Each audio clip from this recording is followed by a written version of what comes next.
Hello! Hello, everybody. Well, that's interesting. I look really short all of a sudden. Wonder what happened there. Did I do something with my camera? Hang on a second. Well, that looks a little better. I'm not sure what happened. I feel like there's all this space above my head. I just need foofier hair. Yes, getting the kitty cam. This is very important. Always have to have the kitty cam. Now, I have to say, she has not been sitting here recently. She has been very interested in sitting on my lap, which unfortunately you won't see because that's way down there. But sometimes she comes up and sits on the desk, which you'll see her passing by because she'll come like to here and then walk over here. So you'll see like a tail go by probably. We'll see. We'll see if you have any kitty time. But she's currently playing with the tower, which is, I think, also not visible. You know, I wonder if I move that. Can you see the tower? I mean, this is the important thing that you come for, right? Is to see the kitties. Oh, well, now you can't even see the tower. No, now she's wandered off. Okay. You know what? We'll put the cat bed back for now. See, so what's happened is we have two chairs that are being annoying, like they lean back too far and stuff. So we've put them by the windows, just to kind of get them out of the way. And of course now that's where the cats love to sit. It's really cute. It's like they're like sentries on either side of our back door now. It's like really cute. So they have coordinated, synchronized sleeping happening over by the window. They're being very cute these days. It's pretty awesome. Which means to say that they have settled in really well, which is fantastic. We're very happy about that. So, oops, I jumped too soon. There we go. It's just like a Hobbit to jump all over the place. Jump, jump, jump. Yes. Before it says, I keep expecting them to ask me riddles like a sphinx. Well, and they are like desperate to go outside some of the times. Like okay, so he's the one that gets, I don't know, like lost or something. Like every so often he'll just start meowing very plaintively and loudly. And you're like, if you're looking for us, we're right here. And like one day he literally got up, all four of us down here, like the two humans and the two cats, and went upstairs. And I don't know what he did, but then he started like meowing like he was lost and he'd forgotten where everybody was. And we're like, we're down here. And then he comes back down the stairs. He's like, hey, there you are. He's such a derp. But he's a very cute derp. So, yeah, it works out. But yeah, so he's the one I expect to meow. Well, the other day she went to the front door and was meowing very persistently to let us know that she very much would like to go outside. Thank you very much. But we are not letting them just roam freely out the front door at this point, which was probably a good thing because at that point the neighbor cat was sitting out front and that would not have gone well, I don't think. They are, I'm sure, not friends. Yeah. But we've got like stuff and we're going to make some outdoor space for them in the backyard. So that'll be good. A little bit more contained where we can keep an eye on them and they can come back in and it's safety and all that. So I like that better.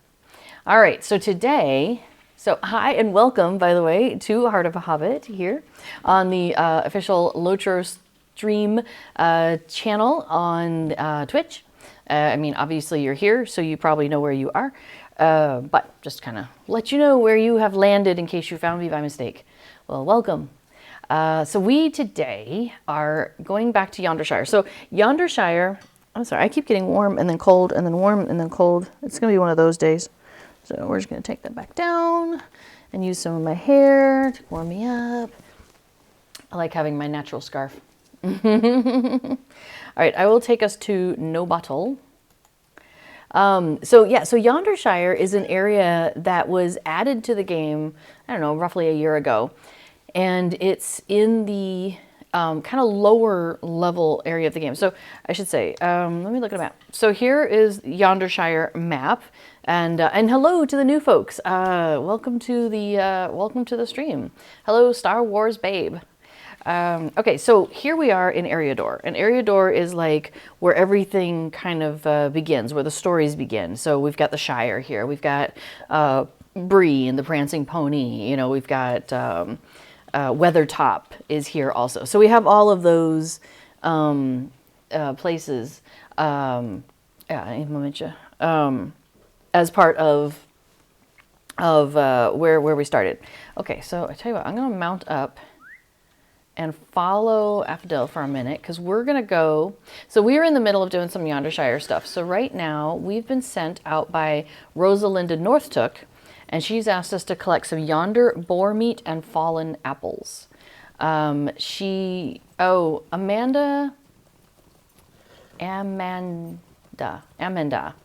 Northtook has a plan. I'm not sure what she's up to. She's up to something. She also has a nickname, Adamantia, which is very cute. And everybody calls her Diamond. Hi, I'm being looked at by a kitty cat. You want to come up? You want to come up on my lap? What do you want? She's eyeing everything. Maybe that, maybe that, maybe that. See her doing the calculations in her head. Yes, I added a piece of furniture here. This is, I know, wasn't there before. But you weren't using the other one. So I wanted to provide more options. She is following my hand, like, whoop, whoop. Do you want me to pet you? Is that what you were after? Okay. All right, she's just going to walk around for a minute. Yeah, that's true. I like that just right. Probably wonders who you are talking to. Yes, who am I talking to? I'm talking to my television. Well, to my computer, which is like a television. She's like, you're not talking to me. What's going on? This is weird. Okay, so anyway, so Yondershire was added into the game space. So the game's been around for 15 years, and Yondershire was added about a year ago. So it hasn't been part of the game for most of the history of the game. So we, it opened up basically another Shire-like space. So you notice we've got, hobbits, we've got Hobbity style quests that we're being sent on, picking up apples, making a pie, those sorts of things. There's loose chickens running around here. So see, there's a loose chicken over there. Oh, I just turned away from him, but it's probably gonna say I have to face the target here. See, there we go. We got chickens, we got goats, we got cows. Well, there's all sorts of stuff going on. So it's a very, it's another Shire space, but it's north. So it's like Northshire. But it's called Yondershire. And I guess there is something in the text somewhere that indicates that that might have been the name of a place or a region. So we are hanging out up here. And because it's like a level, let's see, what level is this quest that we're on? It's a level 20 quest that we're on. We're level 65. So everything that's around here is gray to us. All the quests are gray. That meaning that they're lower than our level. And then there's also, thank you. All of the creatures around here are also a much lower level than us. Oh yeah, I don't see how we can get over this hedge very easily. What if we mount up? Can we jump it?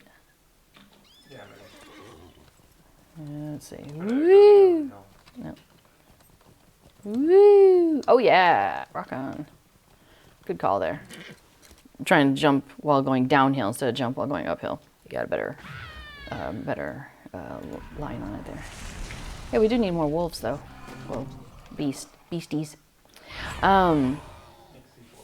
So anyway, so Yondershire, we haven't really it's kind of its own area in terms of for us because we had already done everything in Eriador. So now we're going back to Yondershire and starting these quests and going through everything. So let me show you on the map where we are. We're up here, over between kind of Tyfield and Gamwich, or Gamwich, depending on how it's pronounced. So Yondershire is north of the Shire. And let's see, so there are, there's gold. You're going for that, I assume. Yeah, so there's a number of little, establishments here. There's Gamwich, there's Tyfield, No Bottle. No Bottle you can get a travel skill to get to, which is great. That's actually how we just got here a few minutes ago. Longcleave, and then you get into things that are kind of closer to Avendim. So like the North Moors, things get a little bit more rough. Barfaroth, There's all sorts of stuff going on up there. So you start getting into things that have maybe more of a human, more of a race of man influence. Erd Lewin, we did get into some more bandits maybe over there. Oh, maybe that was Ost Lagoroth. So anyway, so we're running around and doing things for some folks in Yondershire, and we've done quite a bit. We've been around a lot. So the quest chain we're on right now is to help a woman who is in charge of one of the areas up north, or her mom was. Oh yeah, I could travel us to know about all that. Sounds great. Her mom was like the Thane or whatever, and so now the daughter is taking over that role, and she's like, I don't know, she's trying to do things in a weird way. So she's got this grand plan that she's got us on. So that's what we're in the middle of. But I think most everything else we've completed. So the other two things that we have not done, well, hello. That was Kato, who just was probably momentarily on screen. You can see the arch of her back and her tail. She has a long, thin tail. Oh my gosh. We had rain recently. Yay! Which is great because we were in a drought before that. And we had the awning out. We have an awning out back to kind of stop it from getting so hot in here during the summer. So the awning was out and it got rained on. And so finally it was, we were trying to figure out how to dry it out, and so we were like letting it out and then pulling it back in and stuff.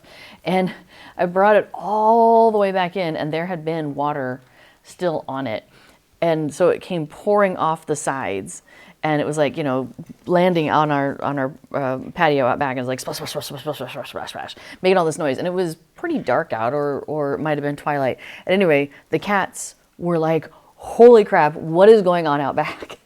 And they come running back to the window and taking a look outside, and her tail was like, her little skinny tail was all skinny foof. It was really cute. I'm going to have to reach around you to get to my mouse. You know this?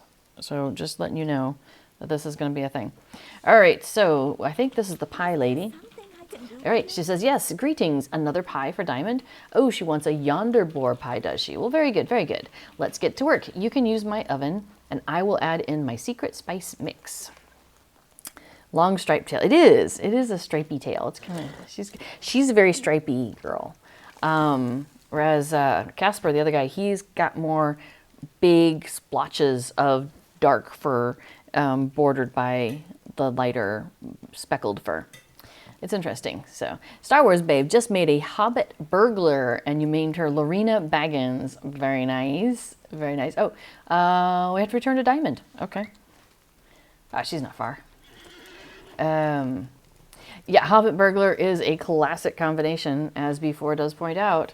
You've got your... oh, speaking of the Bagginses, tomorrow is the beginning of an In Lotro event. Bilbo's birthday, or the Baggins' birthday, because it's both, Bilbo's and Frodo's birthday. And in the game, there's like a quest chain that you can do, and it gives you a cute little reward and stuff. And you can do it every year, I believe. So you can get the reward every year, which is nice. It's a housing item. Let me turn that just a smidge. So, yes, you'll want to probably get into the game and check that out tomorrow. Now, it does involve getting back and forth to Rivendell. And the Shire, where else does he send you? Is there anywhere else? I don't remember off the top of my head. So, make friends with a hunter, or get yourself a travel skill to Rivendell or something if you're a low-level person. All right, Diamond, what you got? She says, I could smell that pie from a mile away. So too shall our prey. Good work, friend. Okay. Oh, and in the Yondershire, we get reputation with the Yonder Watch. So that's a new reputation group that we got up here in the Yondershire. And we also get these copper bounders coins. And if you talk to like the quartermaster there's a couple of them around in here. And that's their bartering currency. So... yes, B4 does point out that, say you don't have travel to Rivendell, you can get free travel to Rivendell via Gandalf through the Prancing Pony when he has a quest for you. Now, there is a minimum level, because I didn't think about that, but I think it might be minimum level 20 for you to be able to accept that quest. But basically what he does is, what's it called? Is that the In Their Absence quest chain, or is it a different one? No, that's the... What is that? Road to Erebor. Road to Erebor. So it starts a quest chain called like the Road to Erebor. So what you want to do is you want to have Gandalf. You accept his quest. He ports you immediately to Rivendell. There is no like, are you sure? Like you're gone. And then once you get to Rivendell, drop that quest right away. Because then you don't, you don't end up talking to Elrond and progressing it by mistake. But the cool thing is then that quest will be available for you again from Gandalf. I think it was like a 5-minute cooldown, but you're not going to be back in the Prancing Pony in 5 minutes. So yeah, so then you can use Gandalf again the next time to get back there. But while you're in Rivendell, I highly suggest you say hi to the stable masters. That way you have that ability to go back through other places in the future, like South Bree and stuff. All right, so Diamond says, the time has come for me to reveal my grand plan. She says there is a lynx in the area harassing the sheep and making trouble for anyone who approach the nearby hill. We are going to trap him, my friend. Then I shall charm my way into his heart until he agrees to be my steed and steadfast companion. My ancestor, the great Bandabras took, rode a horse into battle. I shall follow in his footsteps with my new lynx steed. The Bull Roarer Club will go to war once more, and goblins and orcs alike shall tremble before the might of the Yondershire. I feel like she's the kind of person that makes things harder for herself. All right, let's get to it. Let's look for a good place for our net. Okay. New quest, a steed like no other. I would agree about that. All right, let's trap this lynx. Let's rub it out. What? It's a solo instance. Yes, I see no flaws with this plan, Amanda Northtook. So Star Wars Babe says, finally reading Lord of the Rings for the first time, and you're on chapter 1 where they're getting ready for Bilbo Baggin's birthday. That's awesome. It's okay. So I actually started playing Lotro before I had read the books through, I think. When I was a kid, we had a household of a number of adults, and the Chronicles of Narnia and the Lord of the Rings books, or the Tolkien books, were all very popular in the house at the same time. I remember reading the Chronicles of Narnia books myself. We're talking like elementary school age. And I remember like the Hobbit and the Lord of the Rings books being read aloud, but I don't remember enough of whether or not I was engaged in that process or not. You know what I mean? So as I basically figure I had not read the books as far as I'm concerned when I started playing Lotro, but I had some familiarity with it and read the Hobbit a long time ago and seen the movies and picked up Lord of the Rings a couple times, picked up, would read part of it and then put it down, and then read part of it and put it down, and then I have to start over and, that sort of thing. So yes, I too have finally listened to the whole series, listening to audiobook while I was getting other things done. So yeah, I think it's such a fun journey. It really is. And it's a really cool journey to take once you have started playing Lord of the Rings online, I think, because then you see things in the game and you're like, oh my gosh, I just read about this, and then later on you're getting into things and they mention like in passing something and you're like, oh, I've been to that area, so it's really, I think it's a cool thing. Now, another thing I started doing is on this stream channel, on this Twitch channel, there's a person, the Tolkien professor, and Corey Olson, and he streams here on Fridays, not every Friday, but many Fridays. And he, on another time, has done, or is doing a, what does he call it? An exploration of Lord of the Rings, I think it's called, where basically he's going like chapter by chapter through the books, the Lord of the Rings books, and then talking about it, and also then going into the game and looking for where this took place and that sort of thing. And that's been really cool too, because as he's reading through that, he points out things connections that, I didn't make or haven't thought of or whatever. So that's been really cool to do at the same time as like listening to the book and playing Lotro. So that's another fun thing you can do as well, Star Wars Babe, is listen to Corey and his whole exploring Lord of the Rings thing. So, yes, so you're a hobbit, and your character is not in the Shire, but you're with Strider. Oh, very nice. Strider is a good guy to hang out with. He knows how to take care of hobbits. All right, so we're in an instance called Springing the Grand Plan. And Adamantia here, our diamond, says, I have been tracking a lynx for days, and he always comes down this path around this time of day. Let's look for a good place to hang the net. Here, you take it, find a spot for the pie, and then hang the net above it. All right, so we have a net hanging place and a pie placing spot.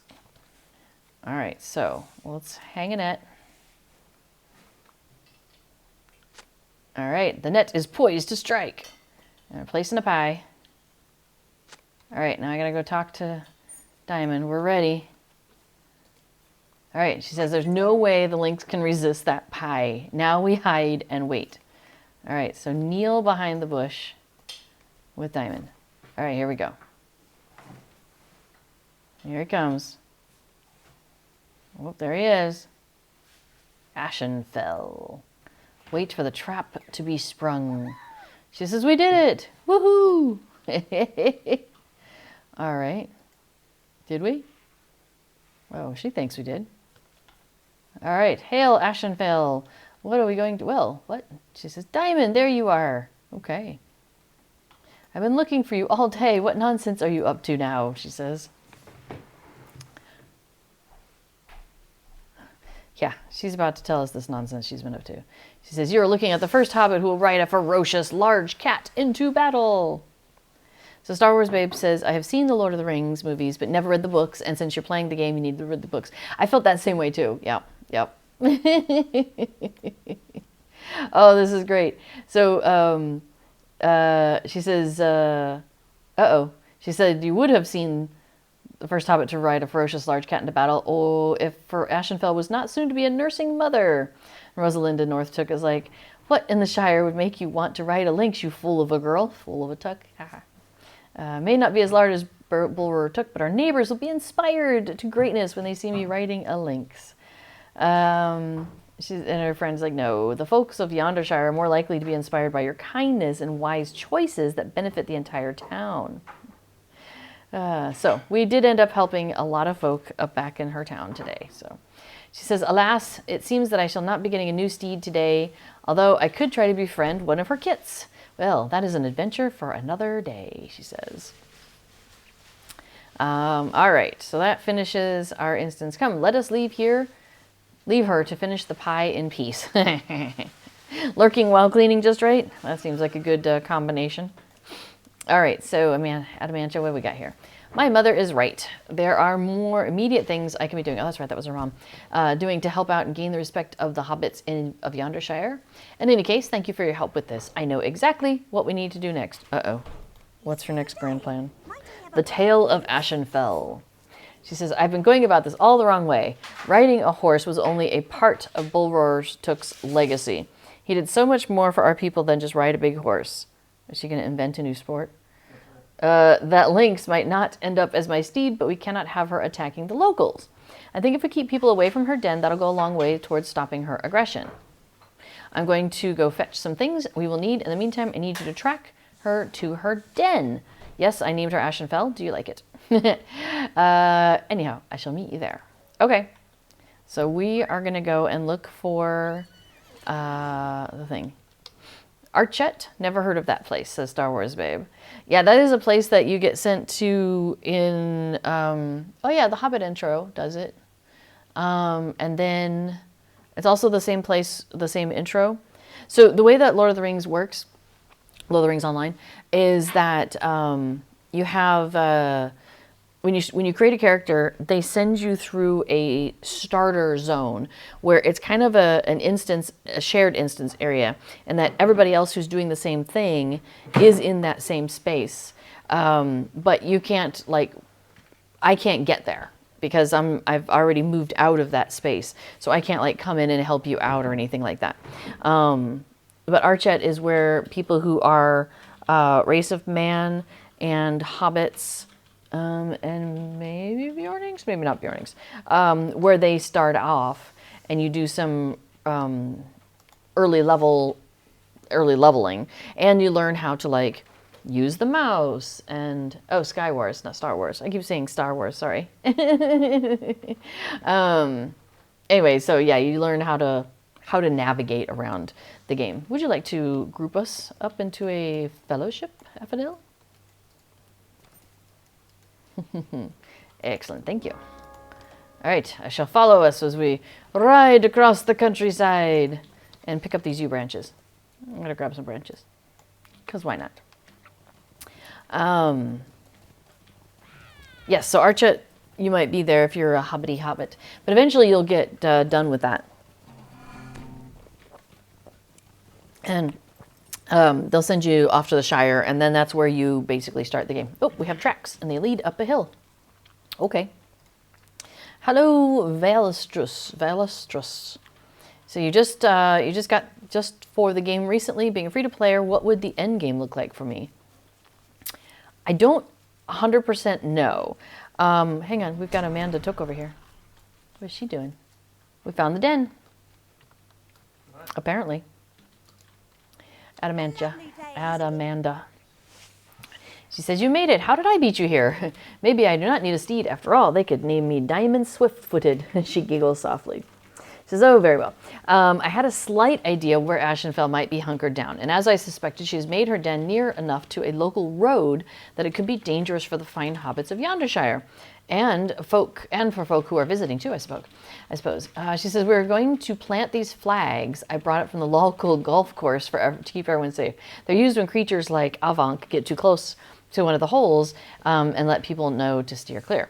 So, the players. So everyone will know to give this place a wide berth, and Ashenfell can tend to her kittens in peace.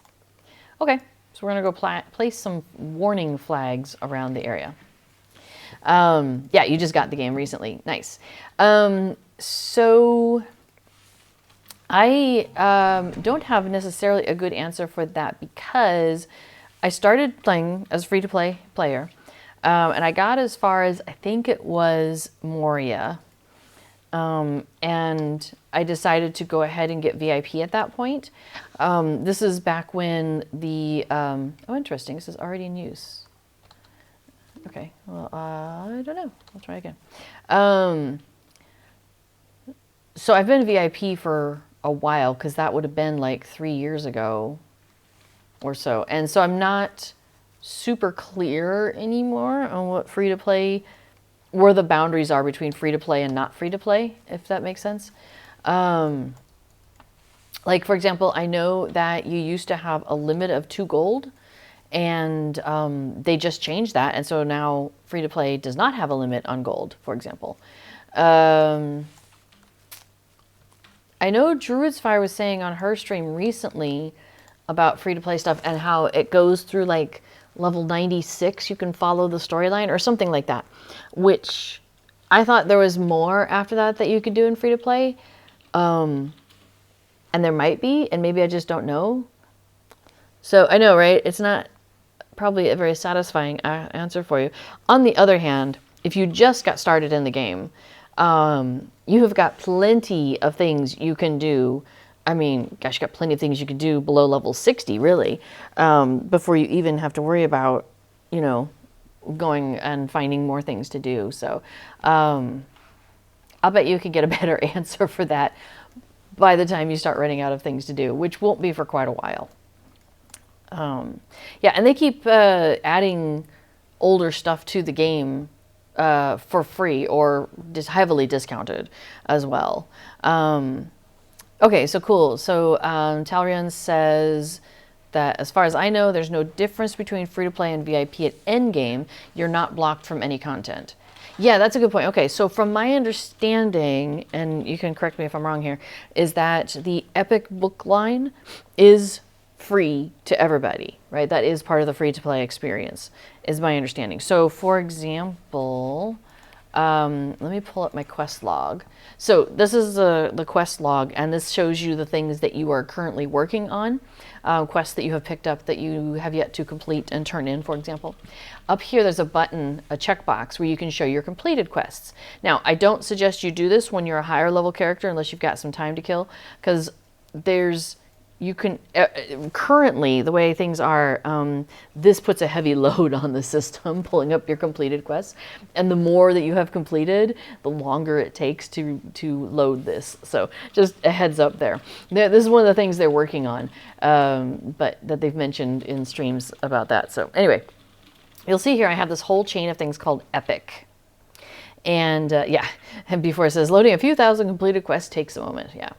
So this whole chain of things here called Epic, and you'll see I have like Epic Volume 1, and then Volume 2, and then Volume 3, and there's a Volume 5 because you're able to skip ahead and do that one, because it's a celebration thing, so it's not really a fighty thing.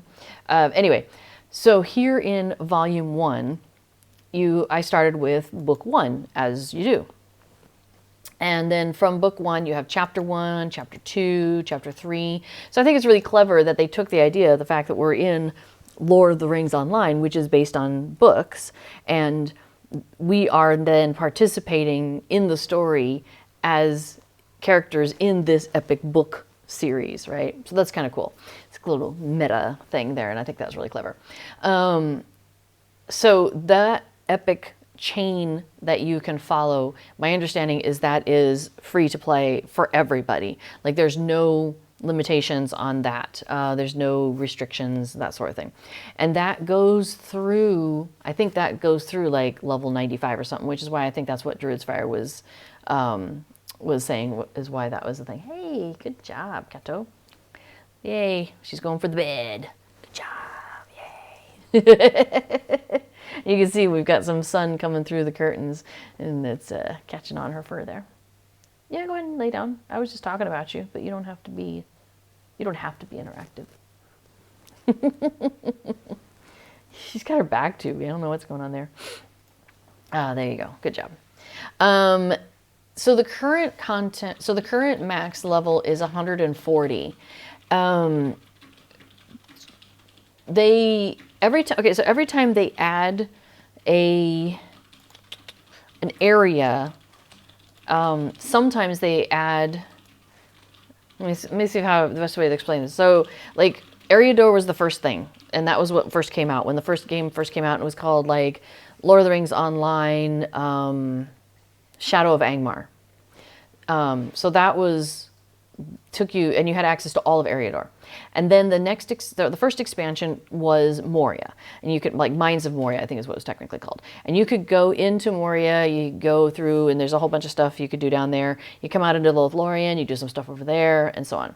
That expansion took you from Eriador, which was level 50 cap, and it raised the cap to level 60. So then when the next expansion came, which takes us into Lower Ravanian down here, Southern Mirkwood, and we have this area, and we have Dol Guldur, for example, and that took us to level 65. So there's kind of a pairing of a new area with a level upgrade. So as we made our way through the world, we got higher and higher level stuff because we as characters are probably higher and higher level. So you go into Rohan, and that's like in the 70s or 80s. You get down to Gondor, and you're in like level 90s or something. And then you go and you do, you run into Mordor and you do some stuff there, or actually out here, the big battle. And I think that takes you through like 95 or so. Going into Mordor, that was another expansion, and that was something I think called the Black Book of Mordor or something like that, where it's basically like what happens after you've got this big power vacuum, basically. So anyway, okay, so let me come back to that in a second. So trying to figure out how we answer Velestrus's question here. Oh yeah, and Skywars Babe is saying, yeah, you met Frodo with your Hobbit when you first started. He was just leaving the Shire. I love that, how we get to see these important moments. So the way the game works is we're not like in Lord of the Rings, right? Like there's no character named Rosenbloom, as far as I'm aware, in Lord of the Rings. But we get to participate in helping them succeed in their journey by running kind of in a parallel path beside them. Maybe one of them dropped a handkerchief, and so we go and tidy that up so that the enemy never finds it. Those sorts of things. There's wolves encroaching on the Shire, so we try to thin those out so the hobbits are safe, so that way the hobbits are able to not be worried about their homeland while they're gone. Like, so those kind of things is how we participate in the story. Okay, but I love how we kind of get interwoven with the story from time to time. So that's what the epic bookline tries to do for us. Let's see, what does Talrion have to say here? Oh, and B4 says also, let's see. B4 says, I think you can get to max level, but you may not have access to the quests in those high level regions without purchasing the corresponding quest pack using Lotro points, which you can earn in game, as he points out. So, for example, let's see, what's the highest? Oops, I just got us out of the map. What's the highest level stuff now, I guess, would be... Yeah, okay, I was there. Gundabad, Fate of Gundabad, which is... Oh, yeah, it's happening up, like, in the northern Ravanian, I think, right? Up, well, Erebor, the Lonely Mountains. Here's Gundabad. So, yeah, so that kind of area is where you could go. So you might be able to, like you said, go into the areas, but you might not be able to pick up some of the quests. Like, for example, I remember when we got to Moria, and I could pick up some of the quests, but I couldn't pick up all the quests because they had like a little, like their ring over their head had like a sword through it or something, and basically saying, hey, you need to purchase this expansion to have access to these quests. So you might run into something like that in the higher level stuff where there's a main line of quests that you can still do, but all the side stuff you can't do. Let's see. So yeah, Talion says, as far as I recall, or yeah, I think that's what IRC means, right? All of the Epic Book 1 through 5 are free. Okay. Black Book is, it depends on an unlock of Mordor or Minas Ithil. And the Dwarven Epic, and that's what we're talking about here with Gundabad and Fate of Gundabad. What was the one before that? I have forgotten the words. There was an expansion before Fate of Gundabad that got us to like 130 or something. Yeah, so and it's like a War of the Three Peaks. Thank you very much. So War of the Three Peaks, and then leading into Fate of Gundabad, is this big dwarven arc that's happening. And Satarion thinks that the dwarven epic, level 130 above, depends on where dragons dwell, Elderslade, or Gundabad. So you have to unlock something to be able to get into those. Yeah, so like B4 says, I mean, if you're a completionist like he is, and I am as well, like it'll take us a long time even just to get to Mordor. But I wonder how many of those side quests that we do, like I know once you get into Moria, there's a lot of side quests you can't do if you don't own the expansion. And yes, thank you, B4 has posted the link there. The Lotro Wiki is a fan-based wiki, but there's a lot of people like us who are passionate about the game and who try to edit it and keep it up to date and keep it accurate. So you can find out a lot of really good information on the Lotro Wiki. Now, one thing that was mentioned in this conversation, I want to show you this real quick, is down here at the bottom, you have a Lotro store. Now, I should say, the way my screen looks is a little different than the basic. I have a skin on that changes the colors and like adds little vines and it cutesies up some things. So your screen may not look exactly like this, but everything's in the same place. So your Lotro store down here probably looks like a giant coin. And when you click on that, it opens up the in-game Lotro store. You can purchase expansions through the Lotro store. You don't have to use like real life money.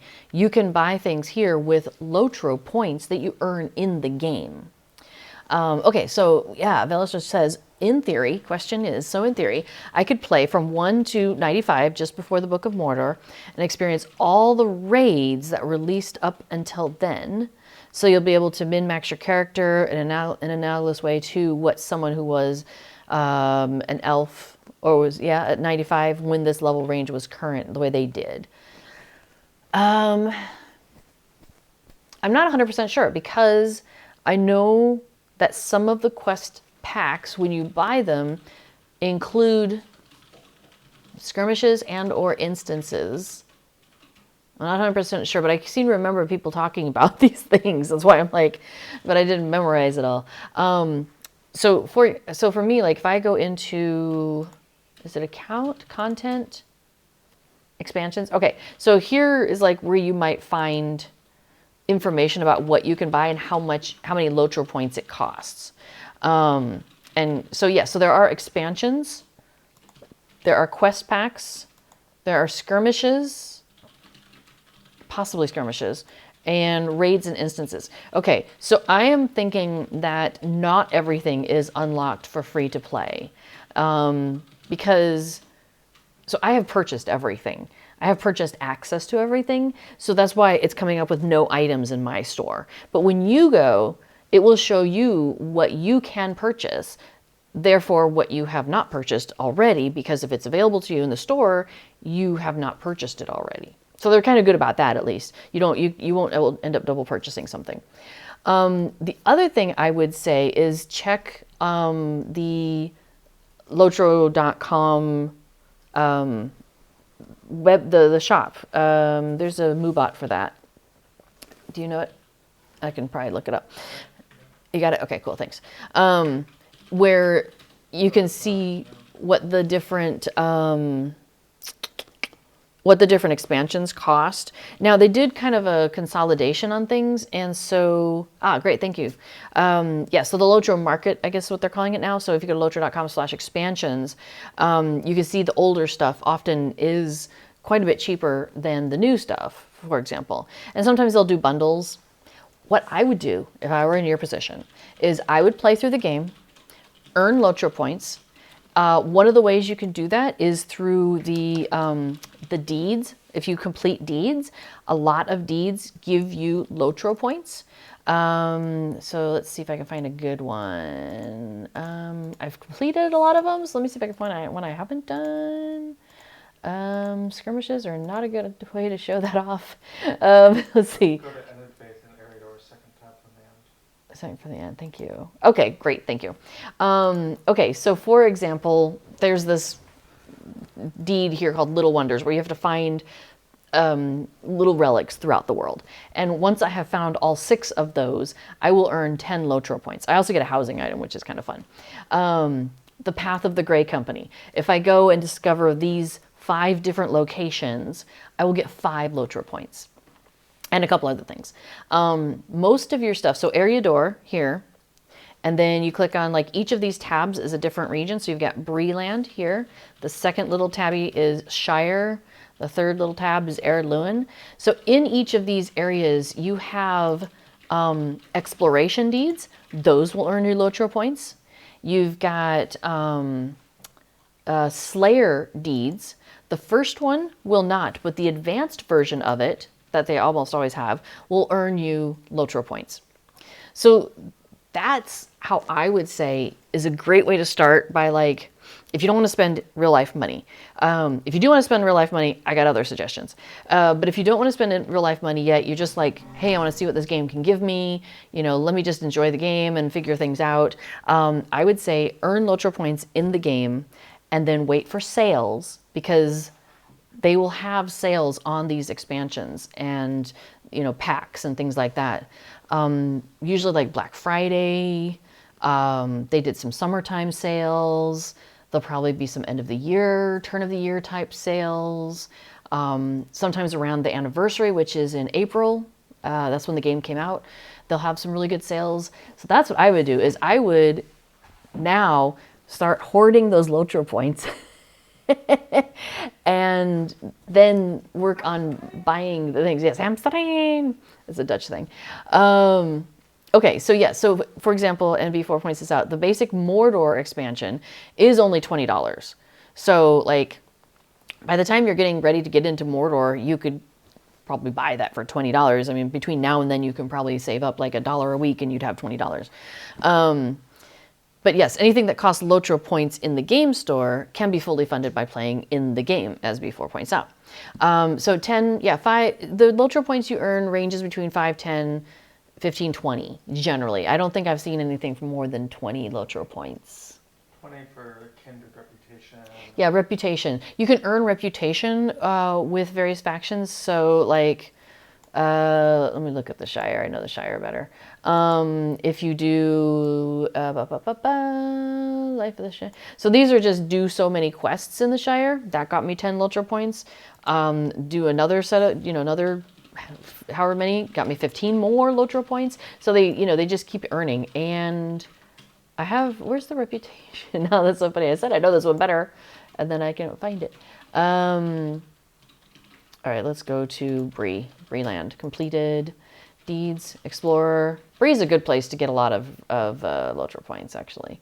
There's quests. Oh, because there's also the Wildwood in Bree, and that can get, there's also some stuff through there you can do. Anyway, Breeland Woodsman.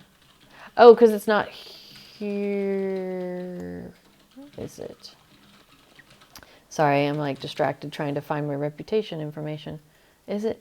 Oh, it's under class, race, epic, isn't it? Race and social.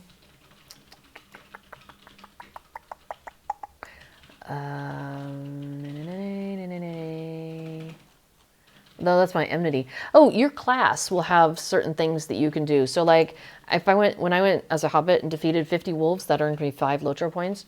And then I did another 50, that got me to 100, that got me another 10 Lotro points.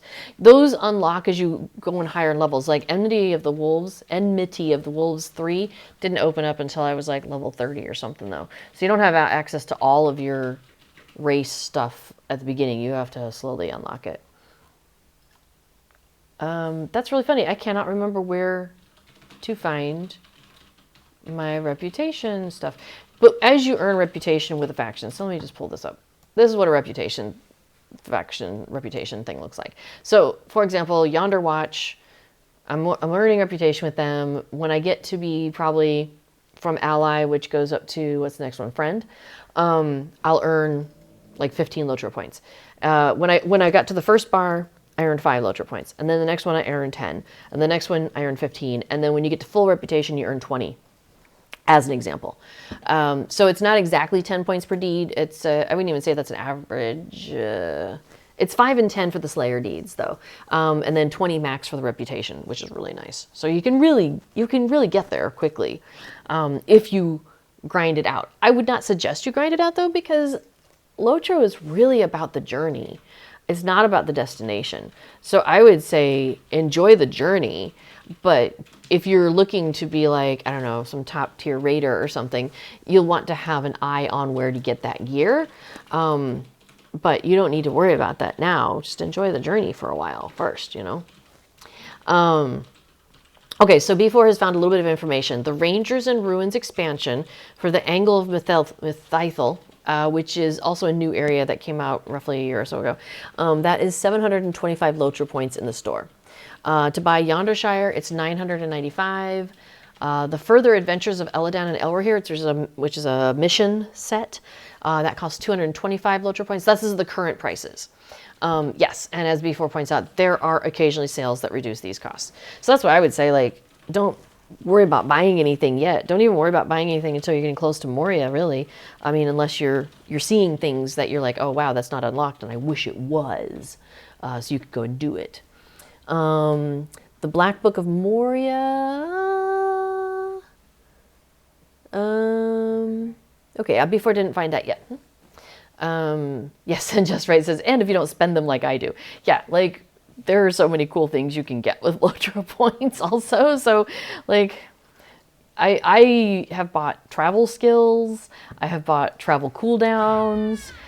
Because for me, those are important pieces of the game. But I have also used real life money to go and buy expansions, so I don't need to use my in-game Lotro points to buy those things. Because what they do is when an expansion comes out, they'll sell it for money first, and then 6 months or something later, it'll be available in the Lotro store for points. So, there is that kind of like, I want to get the stuff now. I don't want to wait. So there's that. Okay, yeah, so B4 was looking at a free-to-play account that he has, kind of skimming through the Lotro store. But yeah, so I would say, keep an eye on the Lotro store, see the things that you want to buy, keep an eye on the sales. Like, did we have the sales pop up earlier? Did Mobot tell us what the sales were? this week? Maybe. Let's see. I don't. Yeah, what were the sales this week? Well, heck, I can pull it up in the Lotro store too, because the Lotro store will have like a landing page. Oh, I just crashed it. Sometimes it does that. Like it just, yeah. Do you see how as I hover over things, they show up? Okay, so this week it's 25% off character slots. Good for any of you who transferred off of a NOR to a server where you already had used up all of your character slots. This is a good time to look at maybe buying those character slots so you can now have access to your other characters. Vet status, I can't remember what that does. Stat packages and XP boosts. Okay. And then if you click on it, it takes you to the list of the things that are on sale. Some bundles. There's the character slots. Okay, so I would say none of the things that you're probably interested in are on sale right now. You can click on sales and you can click on specials on the side. Those will take you to the same stuff. Or it'll take you to the different things that are on sale right now. Like I've spent a lot of my Lotro points on carry-alls because carry-alls are amazing and I would buy all of them. It seems like. Yeah, and if you really get into like, where do I find Lotro points? You can start looking into things like plugins. I'll pimp my sweetie's plugin here. The deed tracker, which follows the deed log. It's the same information, just presented in a slightly different way. And this is a great way to look at what Lotro points are still available for you to earn that you have not yet earned. For example, in the Shadows of Angmar, the opening original area, I still have 10 Lotro points that I have not earned. I can almost guarantee you, I was gonna say I guarantee you if it's here, but it's not in the Yondershire. What? It's not Yondershire. It would appear to be Excavator of the Forsaken Caverns and the Perfect Fellowship, which is an instance, the Inn of the Forsaken. It takes you into the basement of the Forsaken Inn, and there's a whole bunch of stuff that happens down there.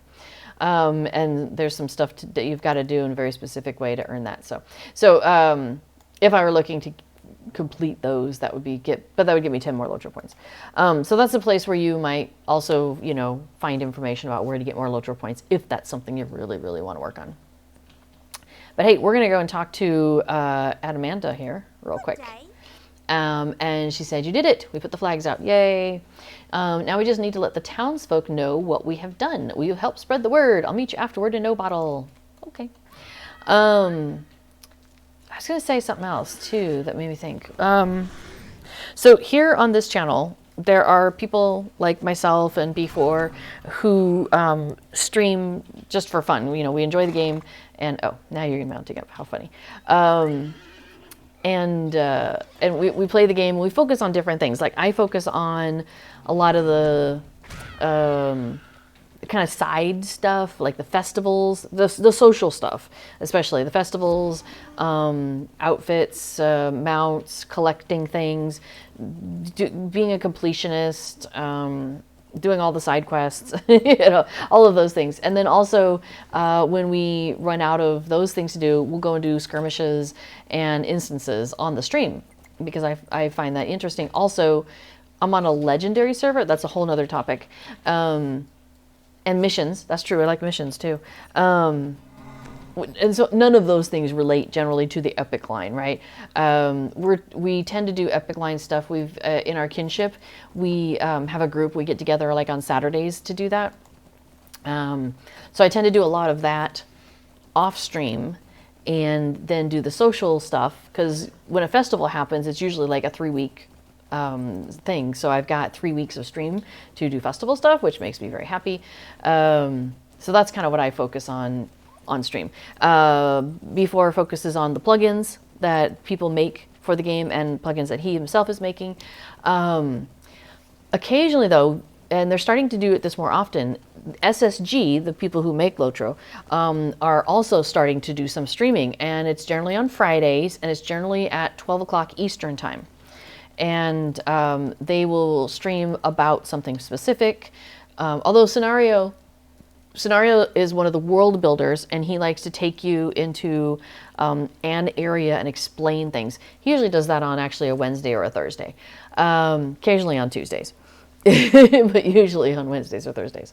But Severlin, who is the executive producer, so like the boss of it all, has done a couple of streams recently where Cordovan is the community manager, and so he's kind of like the interface guy, and he has done kind of like a interview Q&A session with Sev, and then here on Twitch, so you can like be asking questions and stuff. And they'll also have like a forum post where you can ask questions ahead of time as well, so they can kind of, anticipate questions that are going to be asked, but also respond to live time questions as well.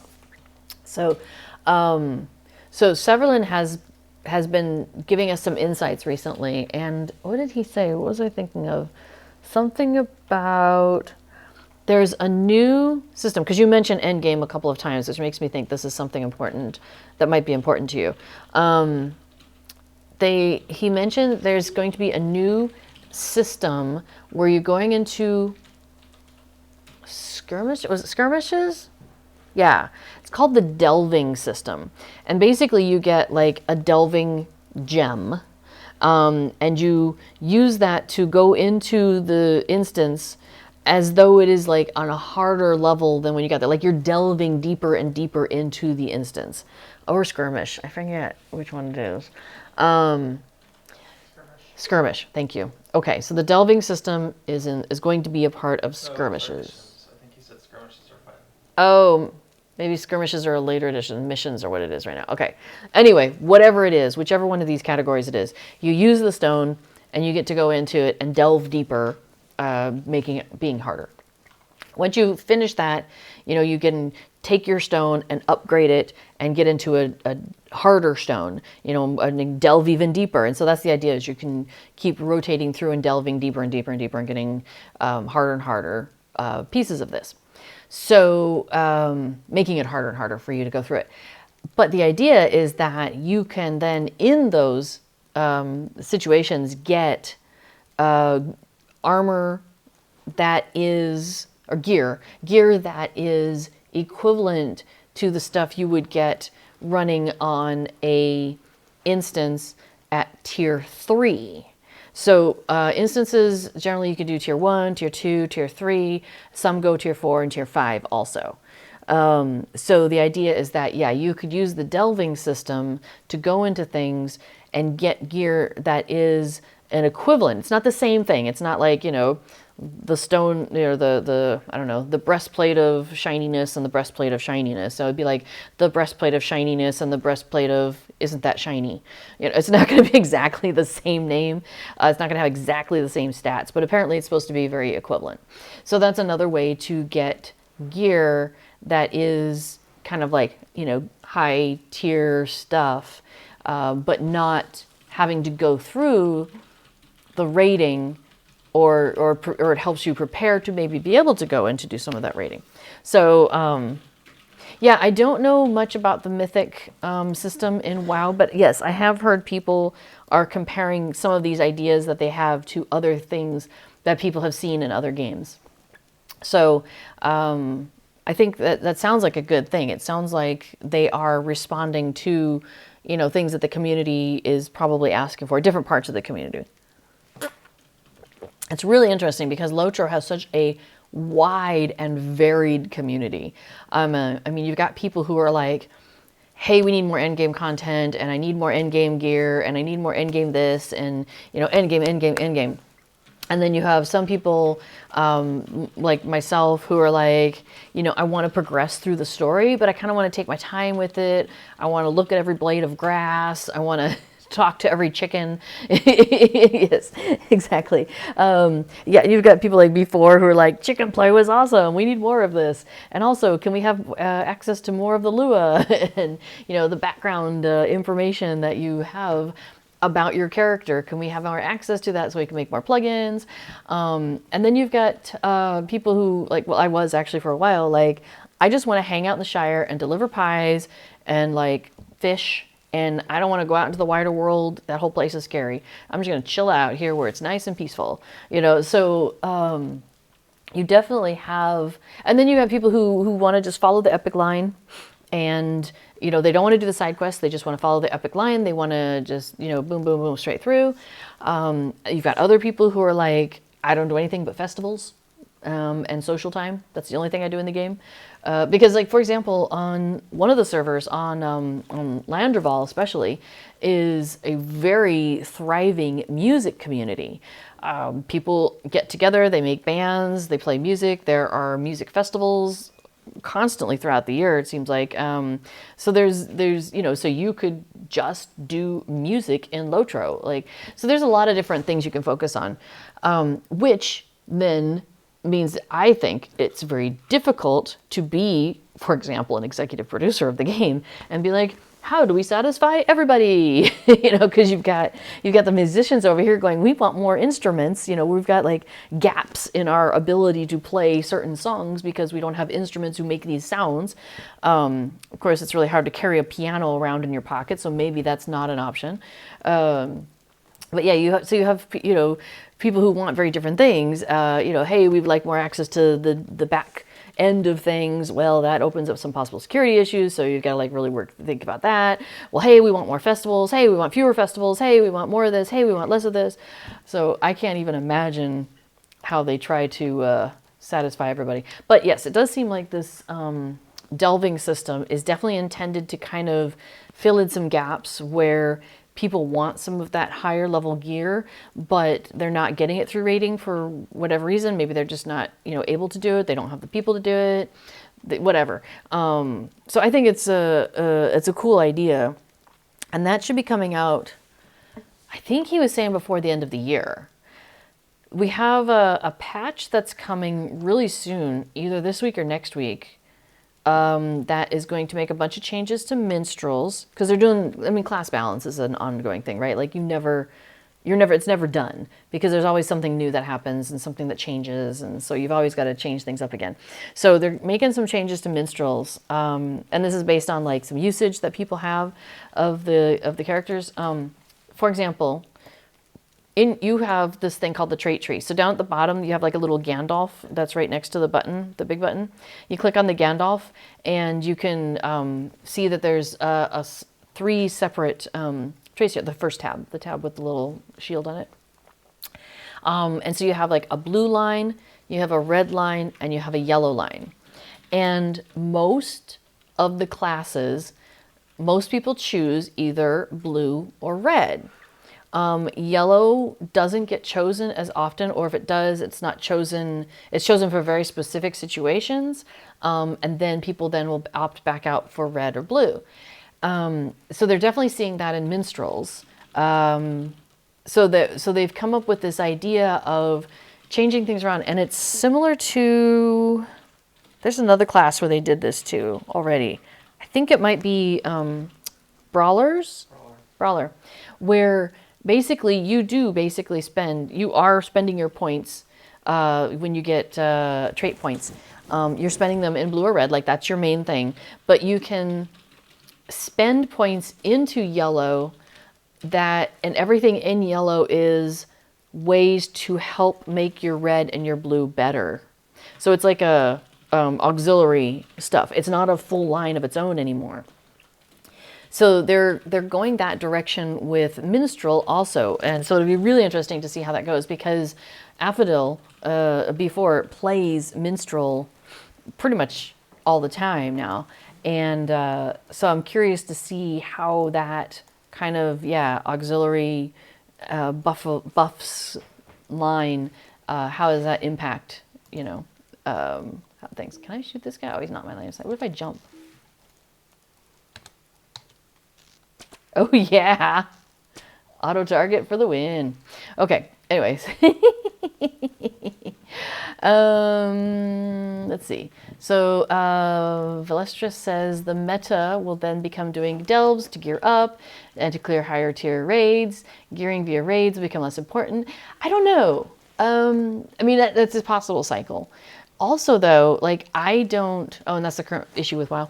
I don't go into, higher tier raids because I don't focus on that, and so I don't have like I have good gear. It's great for everything that we're doing on level, because we're playing things on level most of the time. And I'm pretty happy with what I've got. But I don't have like, I haven't like maxed out, min-maxed that whole thing, right? So I think it opens up our opportunities for people like me to get some of that higher level, higher tier gear that makes me maybe a little OP for landscape, but it gives me then the opportunity to maybe go into some of these raids, because right now, if I was like, hey, I want to do a raid, I mean, let's pretend there was raiding happening at level 65. Then, people would be like, well, no, you have, okay, apparently there is raiding happening at level 65, but yeah, they would look at my character and be like, well, you've got, 13,000 morale, you really should have at least 18,000 or something like that. They'd probably look at my gear and be like, why are you still wearing this, I don't know, level 62 thing when you're level 65? Why haven't you gotten something better? There would be judgment, which is one of the reasons why I don't do raiding. Because I'm like, I don't care about your opinions. I just want to have fun. I just want to play. I just want to go pew pew. No, and I really do enjoy actually when we get to do group like raids and instances and things like that, because like I really do enjoy the cracking the nut of it, like figuring out the puzzle of it and how you have to, what do you need to do? Like we were doing Rift of Ner'zgashu, which is a level 50 raid. You can go up to 12 people in that, I believe it is, yeah. And there's, you probably aren't there yet, so this won't be too much of a spoiler. I'll try to keep the spoilers out. But basically there's a point where there's your main NPC, and she's an ancient elf. And you're following her around because she's taking care of some things, and she needs to get some things sorted out for you to progress. And while she's doing that, you're kind of like shooting the things on the side and whatnot. But there's I don't know if it's a bug or intended, but basically there's like these little crawly things. And if they get to her, it throws everything off and it bugs out the instance. You basically are unable to complete it, most likely. So one of the things we figured out when we were doing this, because we had to do it on every tier for a completionist thing we were doing.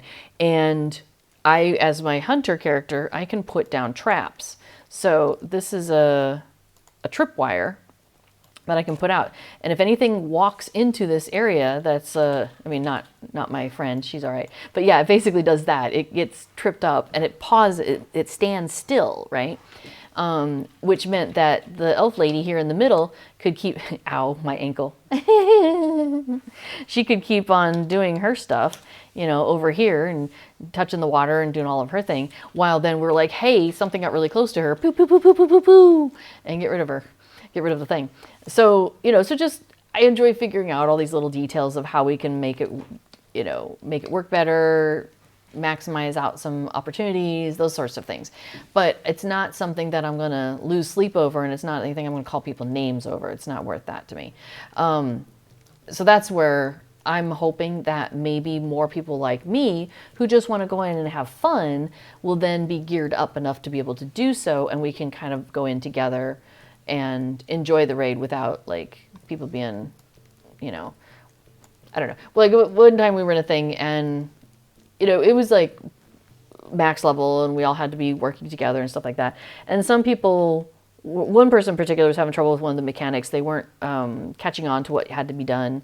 And well, the person who was leading the raid was like, well, if you don't get this on this third try, I'm going to kick you out. I'm like, well, that seems a bit harsh.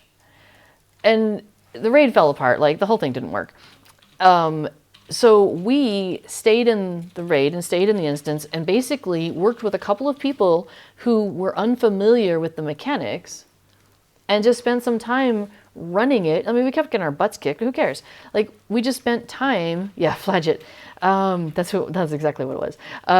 Spend some time like, here's the things to anticipate what's going to happen next. After that happens, here's what's going to happen. So here's how you can make that, protect yourself against that. And, so things like that. So, okay, and this was Dar Arbogud, which is a level 60 raid that happens in Moria, in the Moria expansion. So, yeah, so I get annoyed when people are like, well, why don't you know this stuff? I'm like, well, when did you teach them? Have you taken the time to explain it? Because if nobody takes the time to explain it to somebody, how are they going to learn it, right? So I think there needs to be that middle ground of people who don't know things, people who know how to do it and are successful at it, but how do you get from here to here, right? So my hope is that maybe with the delving system, at least people will have the gear, and then maybe there'll be some patient people here who will help bridge that gap.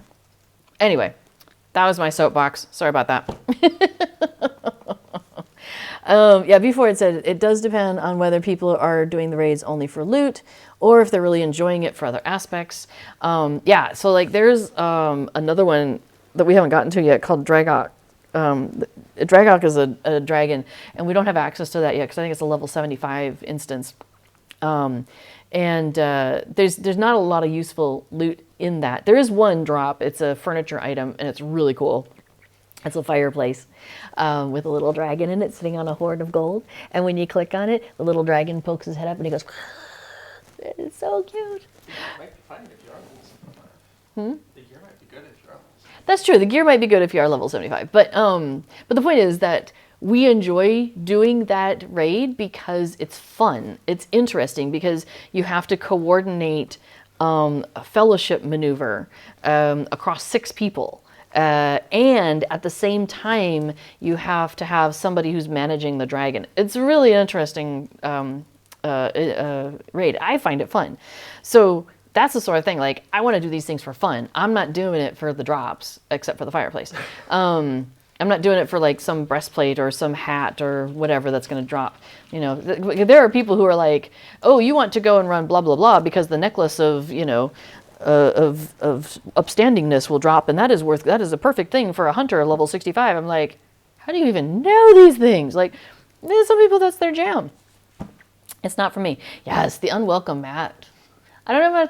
I'm almost at the point though where I'm like, I mean, I do want it, but I would only want it during like Halloween time, and so it would sit in my chest the other 11 months of the year. So maybe it's not as coveted as it was. That's another drop.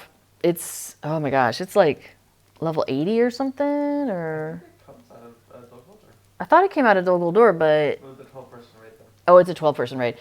And it's really rare. It's such a rare drop. Well, I think the Dragok one is also a rare drop, so there we are. The unwelcome mat, basically it looks like a, you know, it's a front door mat, but when you get close to it, like a Nazgul comes out of it. It's fantastic. Who doesn't want that? I mean, that's the thing, right? As you can tell, I'm here for the fun. I'm here for the housing items, the really interesting housing items that you can add on, and yeah, that's my jam. But anyway, but the delving system might be right up your alley, if nothing else, just to kind of, you know, get you on the line of what you seem to have an interest in. Okay, oh, we're telling people about the Tale of Ashenfells. We're telling people about the links. So, all right, we're telling Finola about the links. Wow, she says, I was heading that way later. Thanks for letting me know. You're welcome, lady. Happy to help. Keep you from getting damaged by a lynx. Should I follow you? Yeah. Excellent. I shall do so. All right, so we're going to run around this little village of No Bottle. Or maybe it's a city. I don't know. Hey, Angle guy. Reg, we tell him about the links.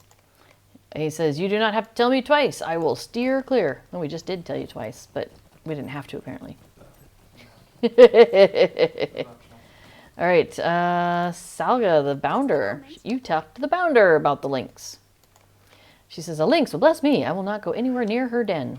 Good call. Good idea. And that's interesting. They say 2 different things. So that's fun. So she says, let's see, she says, you do not have to tell me twice, I will steer clear. And the other one says, someone should have someone from Gamwich over here to clear her out. Oh, it's something else maybe. Oh no, they're talking about, she wants someone to get over here and clear her out of the den. I think we'll just leave Sleeping Lynx's lie. Did you find another person? There should be one in here. Maybe there's one inside the, is this the Fox and Fiddle? Yeah. It is. So they came up with a whole bunch of new taverns for Yondershire, which is great. A lynx will bless me. I will not go anywhere near her den. How do you do? How do you do? I was heading that way later. Thanks for letting me know. I feel like some of you are having very similar experiences. Hobbit's Hobnanigans happening. Yeah, that's where Hobnanigans is happening.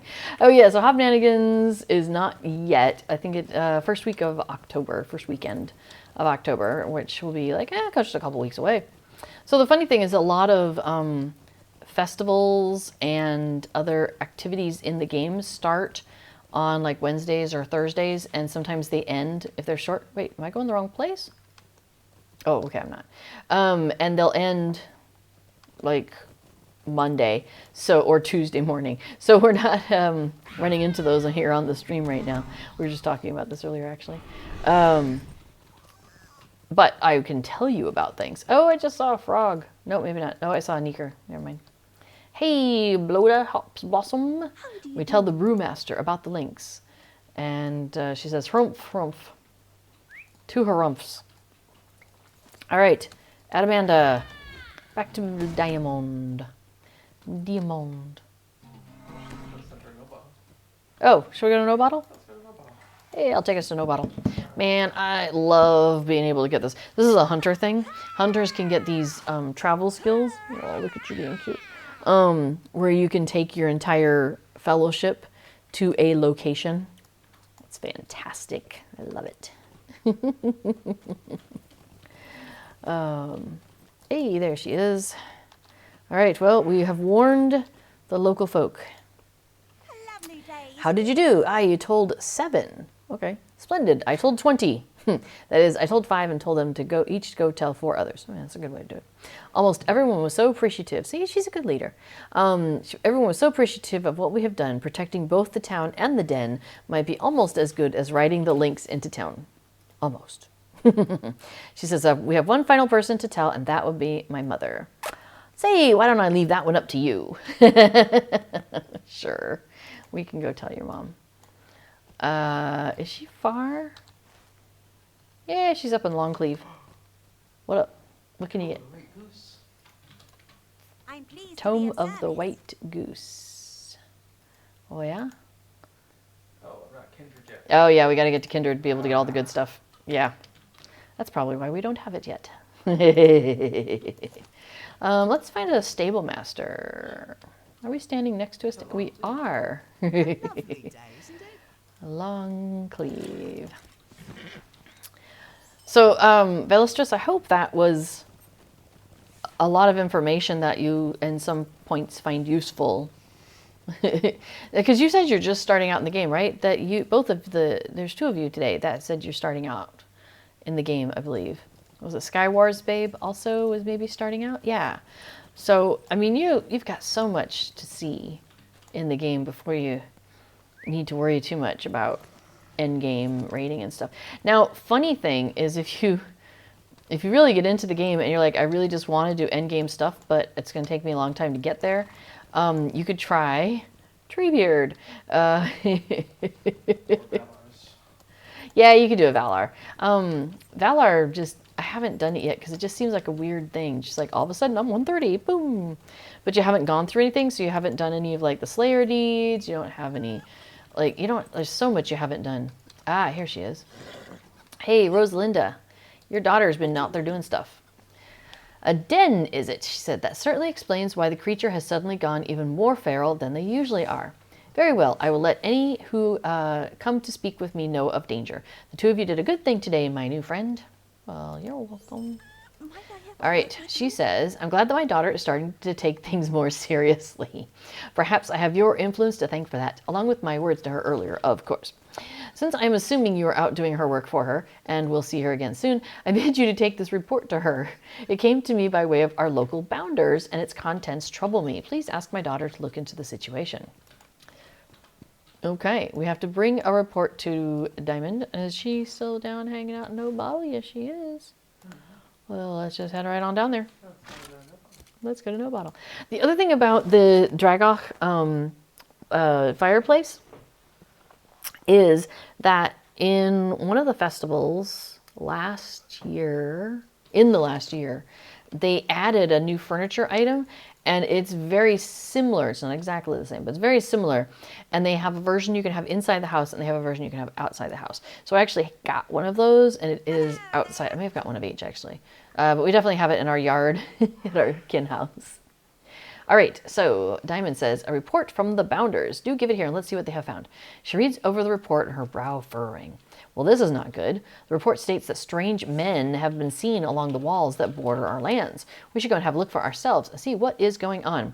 Why, with your help, we can cover twice as much ground. Meet me at the west wall of Tyfield. Okay. I'm guessing we want to go to Tyfield. We've gone and talked to all these stable masters, so we already unlocked them. So we are in a great position to be able to just like walk over and be like, go, send us to the next place. Fantastic. Oh, I just realized I forgot to push the start captioning button. That's really funny. So in a moment, hopefully on your screen, there will be a closed captioning thing. What? It was yellow. Oh, okay. Is it connected? Yeah, it was. Alright. We need to play around with this.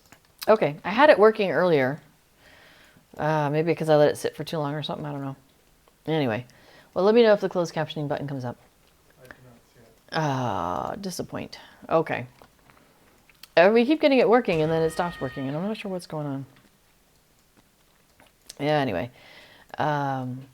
Okay, so, well, if you are very excited about closed captioning, please let me know, and I will keep trying to find a solution that works.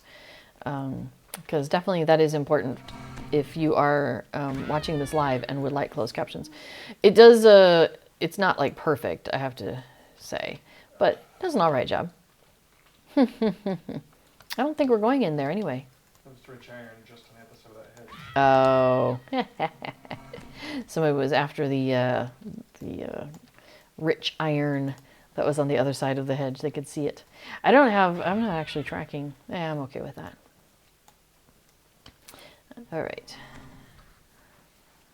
So we're gonna run up here and find Diamond. That's so funny. We thought we'd run out of things to do here, and well, I've been talking a lot. So there's a bit of that. Where is she? Man, she's way up here. We are way out here. Ah, there she is. Hi. Hey, Amanda. She says, you head that way and I'll head this way, and let's meet back here once we have scouted the wall. Okay. So let's go see what we find. Do, do, do.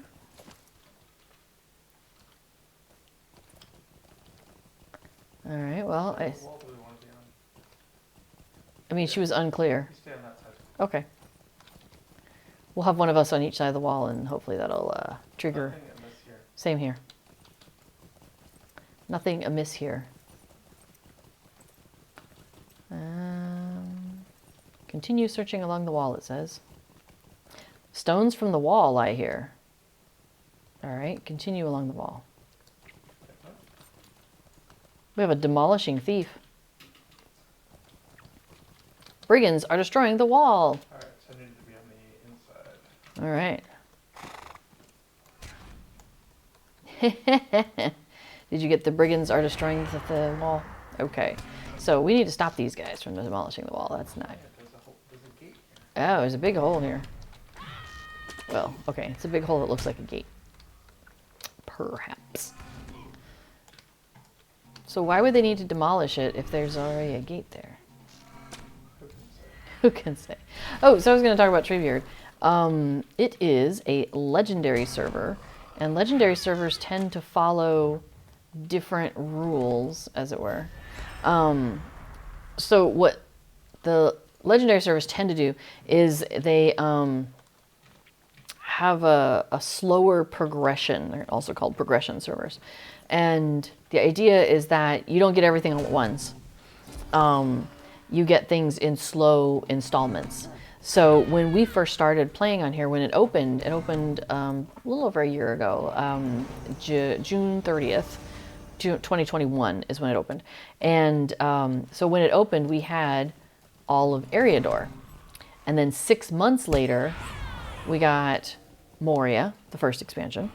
And then 6 months after that, we got Mirkwood and Enidwaith.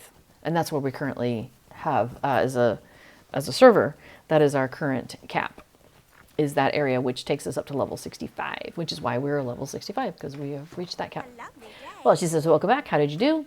You tell her about the bandits. And she says, what? I should have picked that way instead. All I found was a suspicious lump of cloth. Turned out to be the old farmer's cloak. He was happy to have it back, at least. Well, my friend, we have done many a brave thing together today. Thank you for all of your help, and especially for helping me refocus my efforts for Yondershire.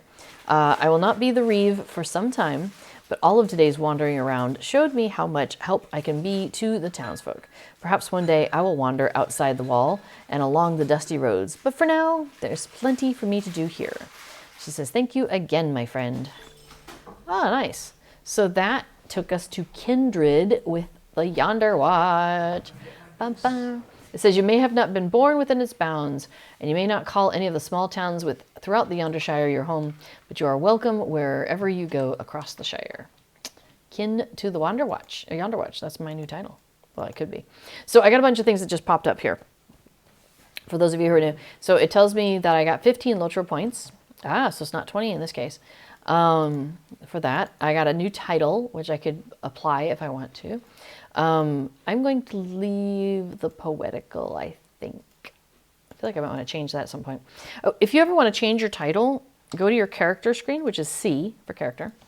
And then right here, the second one over, it says title. And you can click on that and it brings up this list that I was just looking at. And if you want to look up, if you're looking for something specific, like, I don't know, something that starts with a S-E-R, I don't know why, Soother of Mystery or Misery, Chicken Chaser, Houser of Hens, whatever. I could just click on that and then I click Make Active. And then that would do it. Oh, Preserver of Picnics. That's a good one. I'll take that one for now. All right, so that's how you can change your title if you don't have this pop up and you're like, oh man, I wanted to do that. So, but yay, I got to Kindred of the Yonderwatch, and that gave me 15 Lotro points and 20 of those copper coins. That's nice. Oh, do you want me to take us back to No Bottle? Okay, I will do that. Let's see, I got a travel discount. All stable masters within Yondershire. It's always my favorite. I get a little swatty sometimes about having to pay for travel. I'm much better about it now, but I used to really complain about it. And my reputation changed so that I can pull up the thing, and you can see that I'm kindred with the Yonderwatch. Yay! Which means everything at the quartermaster is now available. So let's see, Yonderwatch Kindred. Cosmetic pets. Tome of White Goose. Yes, I will buy that. Tome of the White Goose. I will use that.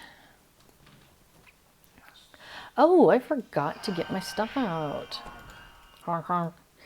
I used my scholar. I have a scholar to make me some more of these light oils. And where's the other one? There was another goop. There it is, Potion of Focus. That's the other one. Those belong to my hunter, and I wanted to grab those. Hank the goose. That's what was the default. Hank. Let's see. Okay, so awesome. Oh, what else was there? Anything else I wanted to get from her? Let's see what else is Kindred. I can use Mathams to buy copper coins, and I can use copper coins to buy Mathams. Okay. I think I could get a Return to No Bottle, which is just for me, but since I have the Hunter version, which takes me and others, I think that's the smarter way to go. I did get some of those coat hooks already. They're very cute. I have some in my Rohan house, actually. And you can buy walls now, which is a crazy idea, but I like it. Oh. Huh. So if you're ever curious, about what these walls look like, as an example. They're housing items. There is a whole website, and it's called Deco de Milieu, and all they do is Lotro housing items. Like, that is their jam, and the whole website, it's a one-person labor of love, and they have pictures of every single housing item in the game. And usually from a couple different angles. And so you can kind of get an idea of what it looks like. Now they usually put it into a what's the first housing? Oh, I just forgot the words. The first premium housing, which was the marble in the south with the water. Not Gondor. Well, Dol Amroth. Thank you. The Belfalas housing was the first premium housing that came out in the game. There's now 3 different areas where you can get premium housing. There's Belfalas, there's Rohan, where there's 2 different options, in the trees, mountainy tree area or on the plains.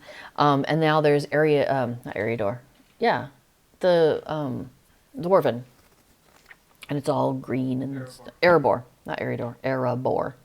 So anyway, so those are some options that you have if you are into buying premium stuff. But so the pictures that they take of the housing stuff for the Deco website are taken in Belfalas housing. So it always has that same kind of look to it. So you can always, you've got some consistency. Honk. Honk. Honk. You can't have more than 2 vowels in a row in a name. Oh, because you can't have 2 vowels in a row in a name. So there's, but you can put dashes. So it's honk. That's funny.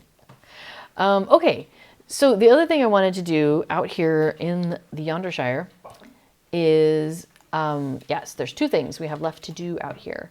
So let me click on the Yondershire. There is a Bingo Boffin storyline out here. So, you know, look away if you don't want to be spoiled, I guess. We are currently in the middle, possibly close to the end of that, but I wanted to just finish it like all in one group. I didn't want to like do a piece and then come back and then do a piece and then come back. So up to this point, we have to help, let's see. So Camellia Boffin is waiting for us to return to No Bottle with good news. So let's go talk to her. I don't know if we have good news, but let's do that. So she's this way. Yeah, so she moved up from the Shire to Yondershire, and all the other Boffins came along, you know, housewarming and all of that, but there's been some things. So basically, I think it was Dina Das, her brother, made a painting, had a painting done of her house. Fantastic idea. It was beautiful painting, very realistic. Wrong house. Oops. Instead of just being like, hey, I made a mistake, he did some weird like covering up, and then he stole the picture while it was like in a pile of presents, and like way more complicated than it needed to be. Anyway, so here we go. Okay, so let's see. Angelica's the one that moved, by the way. Camellia wants to talk to the neighbor, and I think she's in on this whole knowing that the picture's the wrong house. Yeah. So so the painting that we have is a painting of this person's house, and we're trying to meet the neighbor and I think give them the portrait. So we're going to go, I think Camellia's, been keeping spying on the house to find out when the neighbor comes home.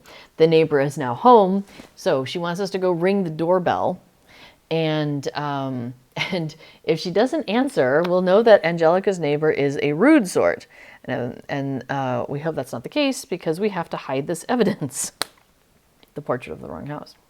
So she blushes and quickly looks to the left and to the right. She says, we have to give her a thoughtful and meaningful gift. You know what I mean. Go ring the bell. All right, so let's go ring the doorbell. Ding-a-ling-a-ling-a-ling-a-ling-a-ling. Come on in, you hear her say from inside. Okay. Wow. Cute. Wow. It's full of animals, including the honk. We have Old Terrible, we have Enid, we have Sir Snips, Gruntius Took. Oh my gosh, I'm just Treacle Tom. Wow. She is a animal lover, I guess. What do we have over here? We have Nosewise, a dog, little doggy. We have Grumble, Mother Lissom, Hazel. Hey, and we have Camellia and Magentha Grub, who is the neighbor. She says, welcome to my home, friends. I hope you will forgive the mess. I greatly enjoy my work aiding the bounders, and there's no shortage of work to be done. It has not been as enjoyable lately, I will grant you that. A certain troublesome hobbit from away has been trying to take control, but so far we have managed to limit his influence. He is truly a bother. Talking about Lotho Sackville Baggins, pretty sure there. She says, do you like animals? It seems that I am always adopting more lovelies from Prunella Goldworthy. I simply cannot help myself. Sadly, I have to leave my pets at home during the day, and I know they get lonely. They go through a lot of food, and it costs me more than a few pennies, but I do love my precious creatures. Perhaps you can show them some attention while I speak to this hobbit lass. Some pets should put them at ease. Okay, so, and Camellia says she will speak to Magentha while you get to know the animals. All right, hi Hazel. I do enjoy petting cats. Yes, I do. Yes, I do. All right, so let's see. And who else? Oh, hey. We'll pet this cat too. Hello, kitty cat. Oh, Grumble. All right, we'll give Grumble some scritches. Oh, thank you. Melulier says, hi, I love your Hobbit's outfit. So cute. Thank you very much. I really enjoy playing around with the outfits in the game. And I like using the dyes and stuff that you can do in the game. Hello, Gruntius Took. Oh, am I? There's the cat. Here's our real life cat. Yeah, I think I need to furniture-wise, my furniture is sticking in front of her. So go for it. Yeah. I think we're not going to try and move it while she's on it. All right, so I said hi to all of the animals here, I think. Well, not Old Terrible or Mr. Snips, but I guess they weren't looking for attention. So we'll come on back to her. So what's up? She says, oh, this is quite a lovely painting of my home. Oh, good, we gave her the painting of the house. Nice. She said, I must admit I never heard of this tradition before. When a hobbit moves into a neighborhood, you give gifts to your neighbor, just like on your birthday? Camellia is right. It is like a birthday for your home, I suppose, in a sense. She frowns unhappily. She says, I've moved into several new homes over the course of my life. How many neighbors have I disappointed when I failed to give them presents? But this is a very sweet gift, and I will welcome Angelica to No Bottle the very next chance I get. Yay! All right, let's take a good look at that little picture. That's pretty awesome. So, yay, we've been able to hide the evidence, but in terms of giving her a portrait of her house. That is a very nice portrait of her house. Yeah, cool. All right. All right, Camellia, what's our next plan? What are we doing next here? All right. Perfect, Magatha. Excellent. I am pleased for my sister to have such a pleasant neighbor, and no need to thank her in person. I will convey your thanks to her myself. No need to trouble yourself. None at all. All right, Rosa Blue, ready to go. We should really be going. Everyone bids farewell, and Camellia says she will meet you outside. Bye, Hazel. Bye, Grumble. Bye, Motherlessum. Bye, Gruntius Took. Wait, where's the door? Did I pass the door? Bye, Nosewise. Bye, Enid. Oh, yeah, it was before Treacle Tom. There we go. Yes, we have a kitty. She is lying here. Well, it looks like she's doing some bathing. I'm going to turn you a little bit, sweetie. There we go. Yes, she's in flat mode. Flat kitty. Yes. We put some treats out for them in some of the cat toys earlier, and they enjoyed them basically before the stream started. Oh, I'm getting bathed. Well, thank you. That's very kind of you. Well, they haven't done a lot of that yet. You know, they don't bathe me much. He's been doing that when he gets pets. He's doing that with you? Yeah, a little bit. Nice. Casper, the other one, has been doing that a bit with B4. That's awesome. Oh, we were talking about the outfit real quick. Hang on. So I got, which outfit is this? Let's see. Hang on, let me put my character up. Cosmetic outfits. This is number 2. I am wearing, it is the peacock dress. He likes B4 more than you. Maybe. So I use the wardrobe extensively.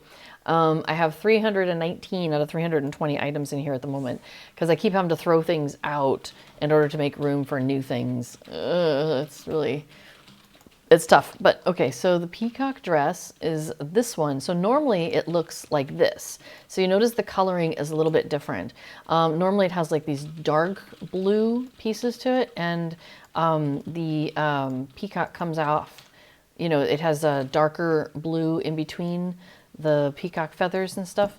Whereas here I've done the light blue with it. So I enjoy, like I said, I enjoy playing with the dyes and stuff. So I used, what dye? It'll tell me actually what my dye options were. Sea blue. Apparently I had sea blue on here. And then I did the same thing with the ribbon on the hat. So, because normally, let's see, it's the straw hat. So the straw sun hat with ribbon usually has like a darker blue also. And it's cool because when you dye it, it changes both the ribbon around the middle, but also along the brim, along the edge. It changes the edging. So I'm like, that is pretty cool. I was not expecting that, but I'm really glad it did that. So then I was able to kind of change the color scheme. And this one's just a little bit lighter on the eyes. It's just more gentler. And it also makes, I think, the gold pop out like in a different way. I don't know. I like the way it looks. So yay, that was fun. All right, let's see what Camellia has to say. So she says, the evidence has been successfully hidden. We are like fish that have escaped the hook. No thanks to Dina Das. He's the one that made the picture happen. He said, and not only that, but the two of us made a good impression on Angelica's neighbor. Good deeds all around, I say. She breathes a deeply relieved sigh. Not bad, not bad. Mother is sure to be pleased. Not that she can ever know.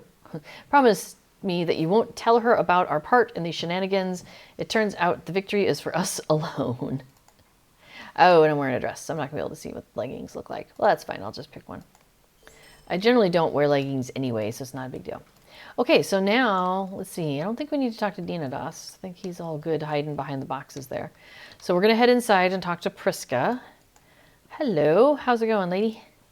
She says, I still do not know what you might have had to do with the situation, but you do seem to have made things right. I am a Hobbit of my word. I forgive you for all your part in this, whatever it might have been. Okay. Might I speak with you a moment? She says, the party is back on, and with my children returned, it will take no time at all to make Angelica's new home ready for the festivities. Okay. So we're going to talk to her and attend a very boffin housewarming. Cool. Let's get on in there. Looks great, you say? Thank you very much. Yeah, like I said, I have fun playing with this stuff, so I am happy to have outfits that I enjoy. All right, so Angelica says, thank you very much for coming to Yondershire to welcome me to my new home. It means a lot that you would, to me, that you would take the time, and also that you would help gather all my siblings together again after they scattered to the winds. They got bored and they wandered off and fell asleep, went to eat, all that. Let's see. A word expression suddenly crosses her face. Wait, they are all still here, right? Maybe you'd better check. Co-conspirators Camellia and Dina Das are here, of course. Marigold and Griffo are in the dining room. Oh, yep, there he is, eating away. Of course, natuurlijk. Fosco and Esmeralda are in the sitting room. Cool. Let's see, storage room. Oh, here's Bearlac. He's found himself a napping spot. Good. Yep, I think that's everybody. I should count it. She said, just as you finished telling Angelica with some surprise that her siblings are all still here and have not gone a-wandering, there's a knocking at the door. She said, I thought you said they were all here. The Hobbit girl asks you. Dum, bum, bum. She says, no matter, I'll get it. Sure. What happens if we just let her get it before we talk to Bingo? I think she just stands there. All right, talk to Bingo. What does he say? He said, this must be Magentha Grubb, he offers cheerfully. Shortly after returning from Tyfield, I bumped into Angelica's new neighbor. She had nothing but the kindest things to say about her visit with you and Camellia, and I thought it would be a nice gesture to invite her to Angelica's housewarming party, along with her whole family. Next objective, survive the housewarming party without embarrassment. Too late. Her whole family, says Camellia. Dum. Hey, she brought all the animals. My morale can't take this. She says, thank you for inviting me and my lovelies to your party. Aw. I think Angelica really loves animals, right? She says, I have to leave my small ones at home during the day, so I miss them so. There are many creatures in my house. So many creatures in my house, says Angelica. Treacle Tom. And she says, I love it. There's Treacle Tom. She says, I am so glad, neighbor. I wanted to thank you for the very thoughtful gift. It had never occurred to me that there was such a tradition. Don't know what you're talking about. Yes. I beg your pardon? I'm sorry to interrupt, but I have had a thought, says Bingo. I think there's a bird up here. Yeah, that's great. I understand that Megantha's work brings her all over Yondershire during the day. Oh, it's Sir Snips up there. It does now, more than ever, she says. And Bingo says, and that means that all of your creatures must get quite lonely while you are away.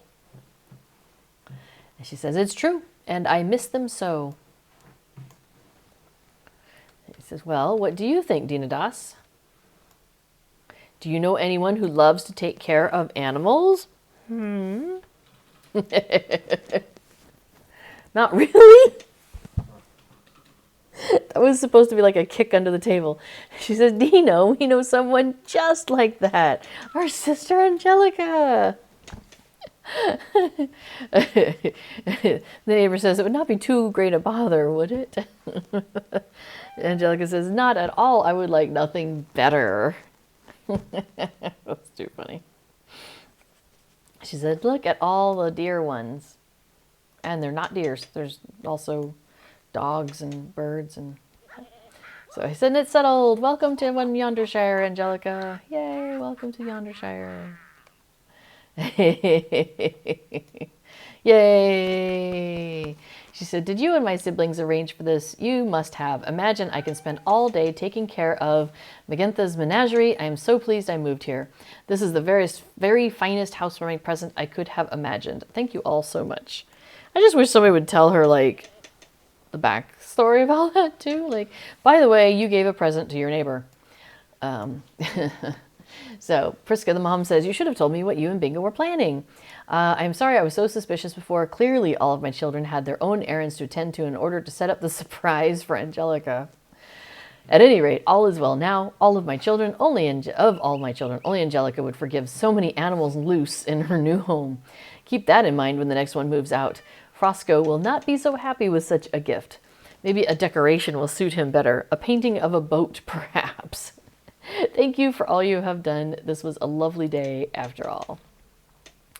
All right, Bingo says, what a pleasant party this was. Quite enjoyable for everyone, I would say. Might I speak with you? Outside, I think. Yeah, maybe away from the rest of them who don't need to know all the story, I suppose. He says, oh, right. Well, I think that turned out to be a fairly satisfying housewarming party, wouldn't you say? And it seems Dinadas inflicted no lasting damage. You adopt an innocent expression and ask Bingo what he means by that. He says, you are free to keep your secret, my friend, but this Hobbit sees more than you might credit him. Yes, I'm a very perceptive fellow, and it is little use to keep things from me, for I will unravel any mystery in no time at all. I discerned the mishap my cousin caused very early on, and I knew that the painting must certainly be of the wrong Hobbit home.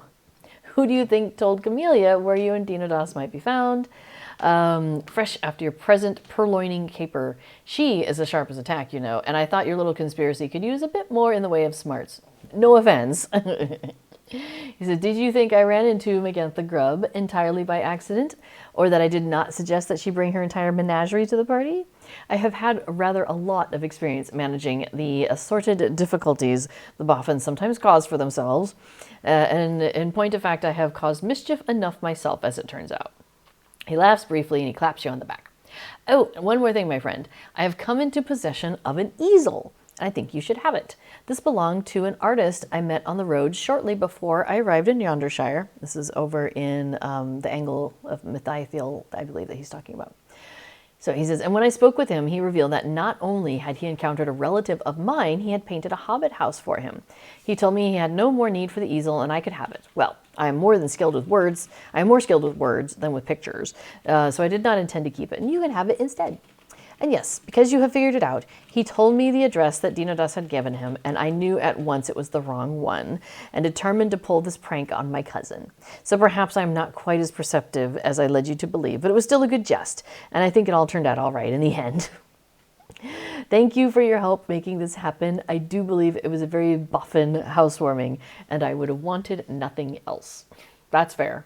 It was a very boffin housewarming. That's true. Hey. All right. So that...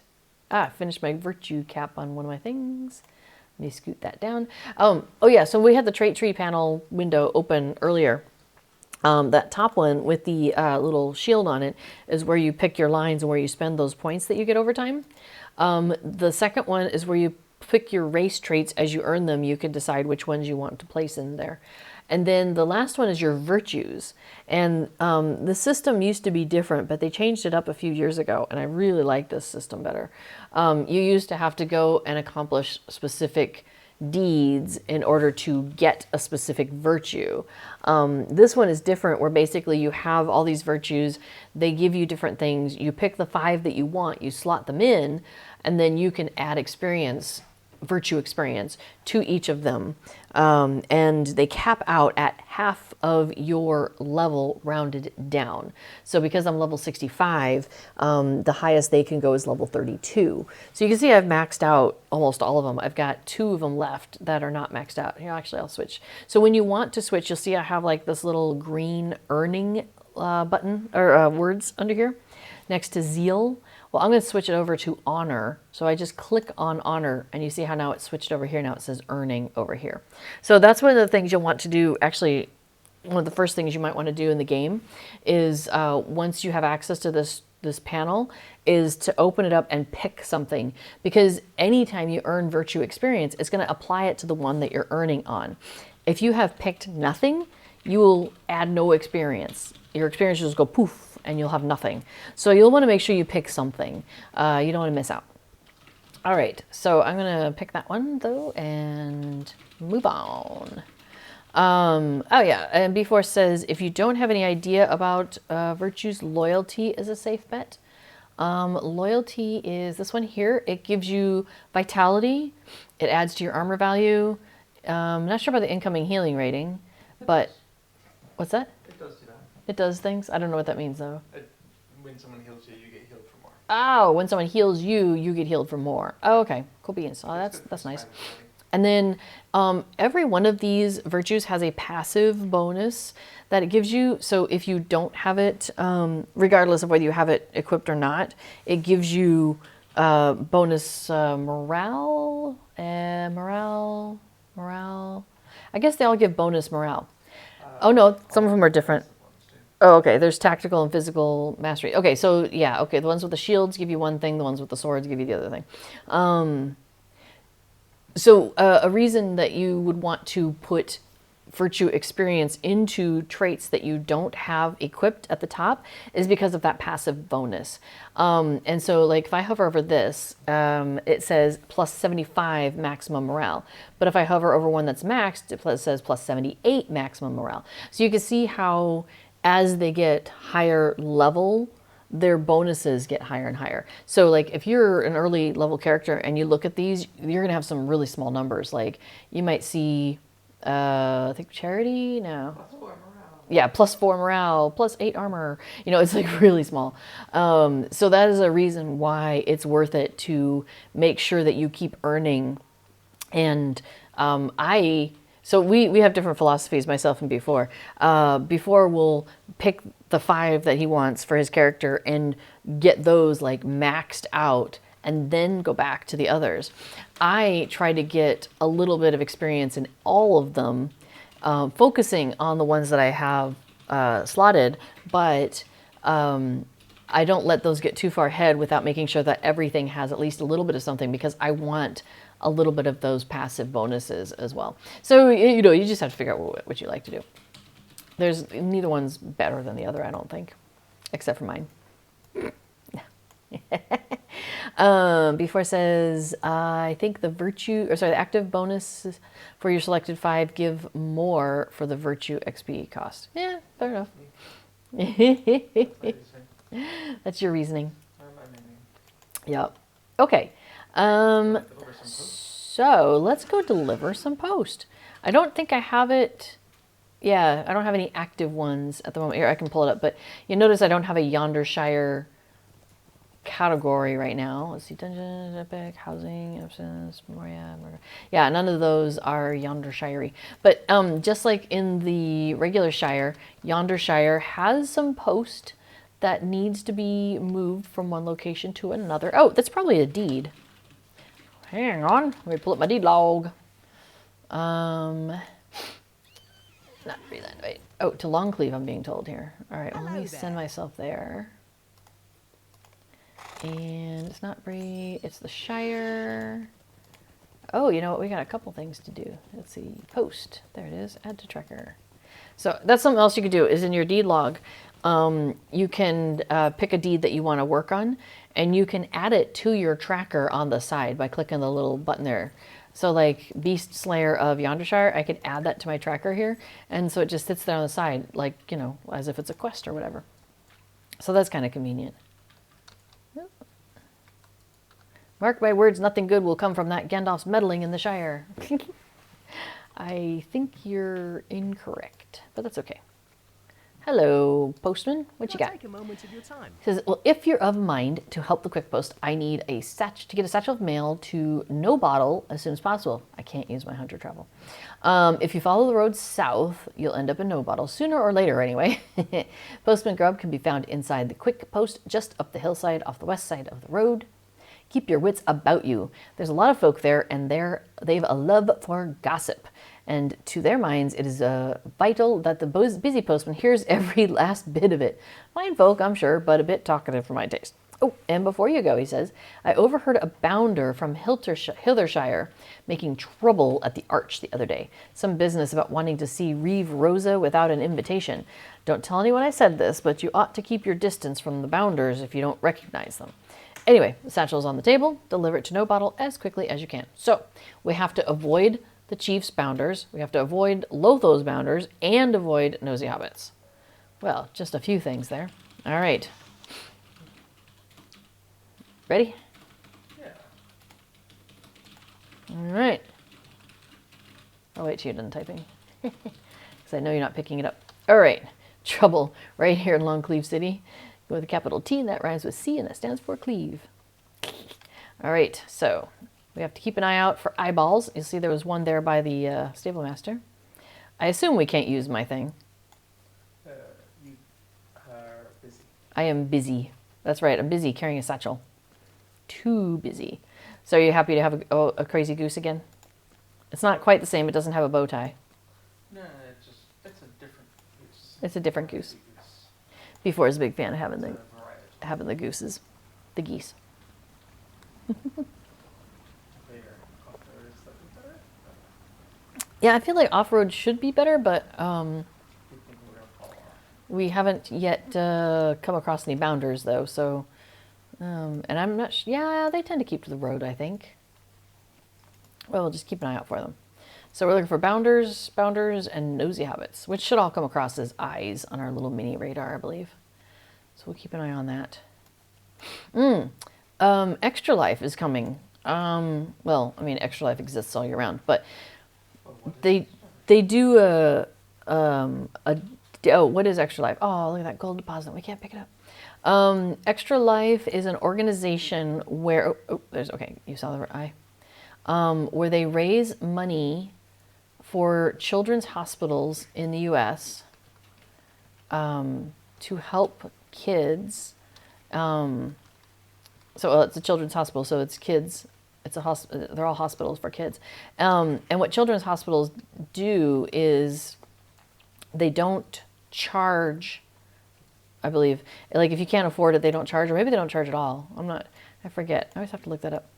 But anyway, it's They care for children. they care for children, and they make it so that it's like not a financial hardship for people who have kids who are like ill. Anyway, so they raise money throughout the year, and they do a thing where they have a game day, where one day out of the year they encourage people to like get together with others and have like 24 hours of gaming that takes place. And during that time, you try to raise money. Which way are we going? I see an eye. But that's also a bridge. That would be a convenient thing, but yeah. You think maybe there's another way to get across the water? I don't know. Okay. Far as We don't. I'm on Yeah, we haven't done these mail deliveries before, so we don't know the landscape quite as well as we know like the Shire. it. There's an eye up there too. Oh, what's he doing up there? Sneaking. Yeah, sneaking. Exactly.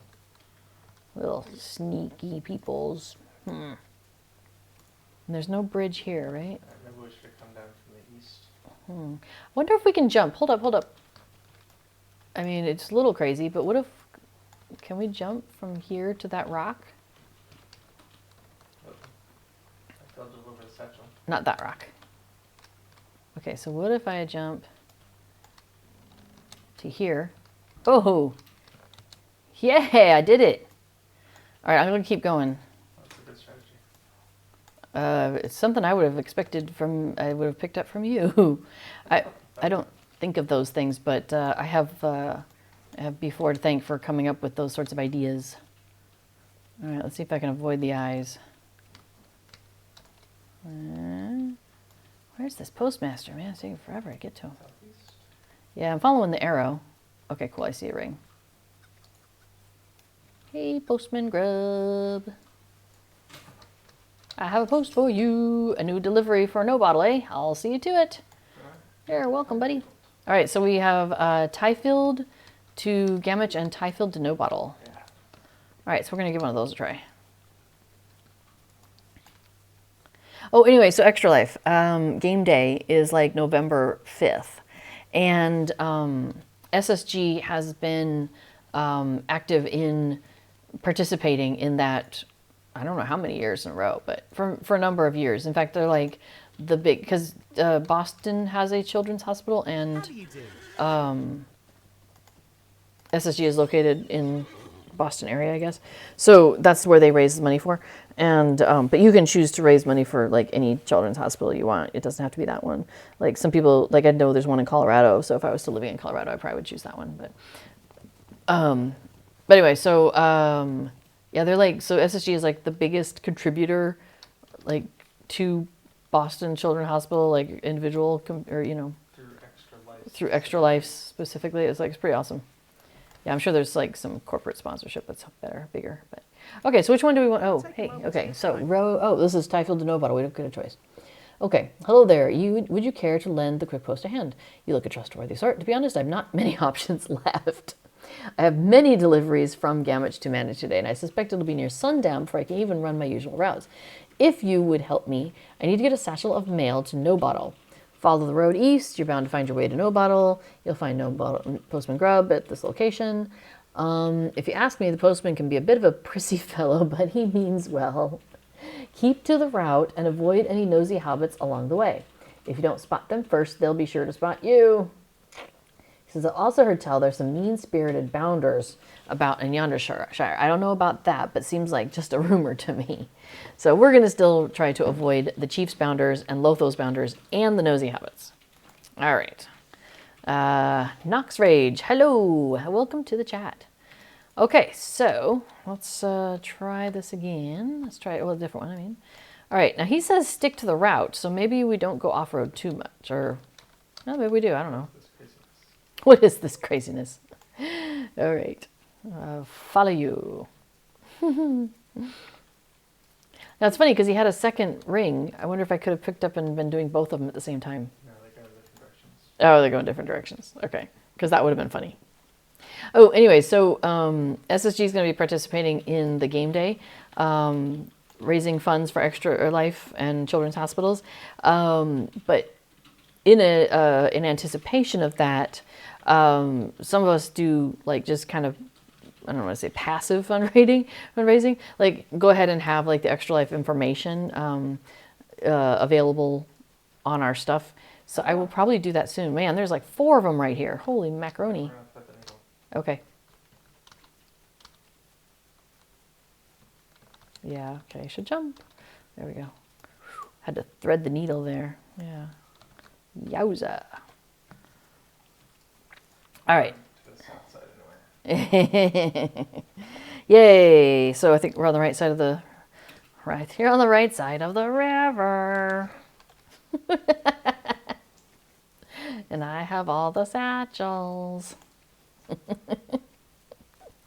Anyway, so probably next week. What month is this? September? Yeah, I might start it up next week. I might go ahead and put it up there. So starting next week, I might go ahead and put my goal up on the screen here somewhere. And so if you make a donation, there is a delivery for no bottle. Hey, I'll see to it. Okay. Shall we go back to Tyfield again? Or Yeah. Okay. Cool. I'm following you to. Are we going to the Staple Master, or are we just gonna run over? Oh, upgrade the Staple Master. Okay. Well, didn't take that long to get here, so I was like, well, I guess I could do either. Hey, but I've got a travel discount, so there's that. Good day. So now it only costs me $3.75. Oh yeah.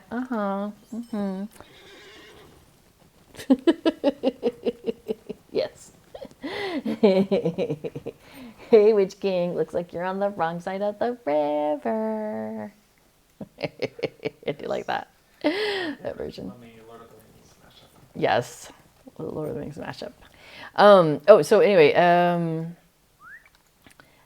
for those who are new to it or would like a good reminder, there are little in-game things you can get, like cosmetic pets and things like that, or titles. Well, the titles are on the forums. Okay, so hang on. He says, as I said, I have many deliveries from Gamage to manage today, and though it will only make more work for me, I do need someone to run the route from Gamage on behalf of the Quick Post. If you'd be willing to ease my workload, I need a satchel of mail to be delivered to Gamage. If you follow the road west out of here, continue blah, blah, blah. He gives us directions. You'll find Postman Mapledore. It's not too far into the village, and the postman keeps a stable near the Quick Post, so that ought to catch your eye. Oh, that's nice. Okay, go towards the stable. Keep an eye out for, look out for nosy hobbits. You're best off avoiding them if you can. They make our routes take 3 times as long as they ought to. No kidding. All right, ready? Let's do it. Okay, I have my satchel. Following the road. We're gonna follow the road? Totally following the road. Totally following the road. Through the mountains. Through the, not road. So Cordovan, who is the SSG community manager, puts together what he calls the community loot list. And when you make a donation to charity, they do, for example, Extra Life, or in November, he participates in Movember to bring attention to men's mental health. So if you make a donation, for those sorts of things, for example, you just let him know, you send him a message, send him a private message on the forums, and you look over the community loot list and you say, hey, I donated this much, that puts me at this tier, and therefore I would like to get blah, blah, blah off of the community loot list. It's just in-game goodies. It's just for fun. But it's just an extra way to maybe get some of those goodies. Oh no, we were spotted by that guy. How far away that nosy hobbit is? Oh, mail, do you have any for me? That was an impressively far range. It is a far-ranged hobbit. He's got good eyes.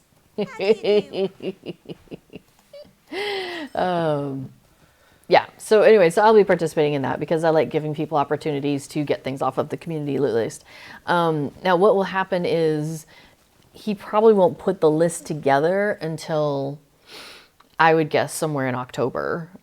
Because the game day itself, the Extra Life one, is on November 5th, but the SSG, so the Lotro stream team, we might pick a different day because some people like to participate on that day, but like on other teams for other things, or they might be busy or whatever. So we might end up picking a different date to use as our day that will do like 12 hours of streaming in a row amongst the group of us.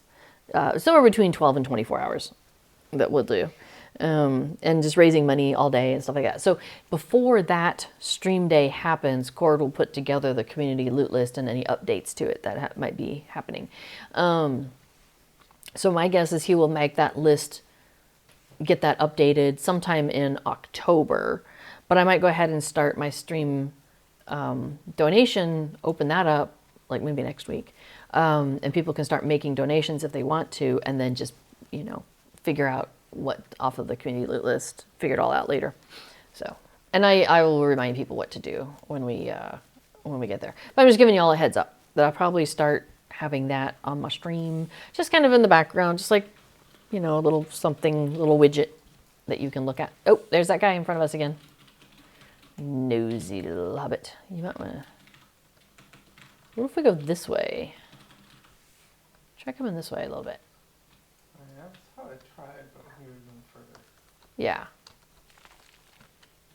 Let's go way around. Oops, I got stuck on a tree. Oh, we're so close. Do we make it? Do we make it? Sure. All right, completed. Tyfield damage, completed. Okay, oh, I need to talk to Postmaster Proudfoot back in Mickle Delving, but you've got one more to do. I'm going to go back to Longclave and try to do that one. And does that one end up in No bottle. No Bottle? I'll meet you in No Bottle. Alright. Oh, actually, no. What I should do is, where are you at? Where are you going? A lovely day. Longclave? isn't it? I'll follow you and... No, I won't. Never mind. Maybe you can snipe all those. Well, that's what I was thinking, but I'm not a fast sniper. And so you get way ahead of me because you've got the extra speed boost from having the satchel. You So- probably shouldn't be sniping the bounders anyway. No, not the... I wasn't talking about sniping the bounders. Oh my gosh, that's terrible. No, I was thinking I would like snipe animals, like the beasties that are... The bad little beasties that are in the way. But I won't worry about it. Oh my goodness. Oh my goodness. Take that, Lotho. No, remember we threw stink bombs at him. Oh, sorry, that's a spoiler. Totally non-lethal arrows. Totally non-lethal arrows. Yeah. Maybe I could talk to the bounders and distract them. There we go. That would totally work, right? Yeah, right.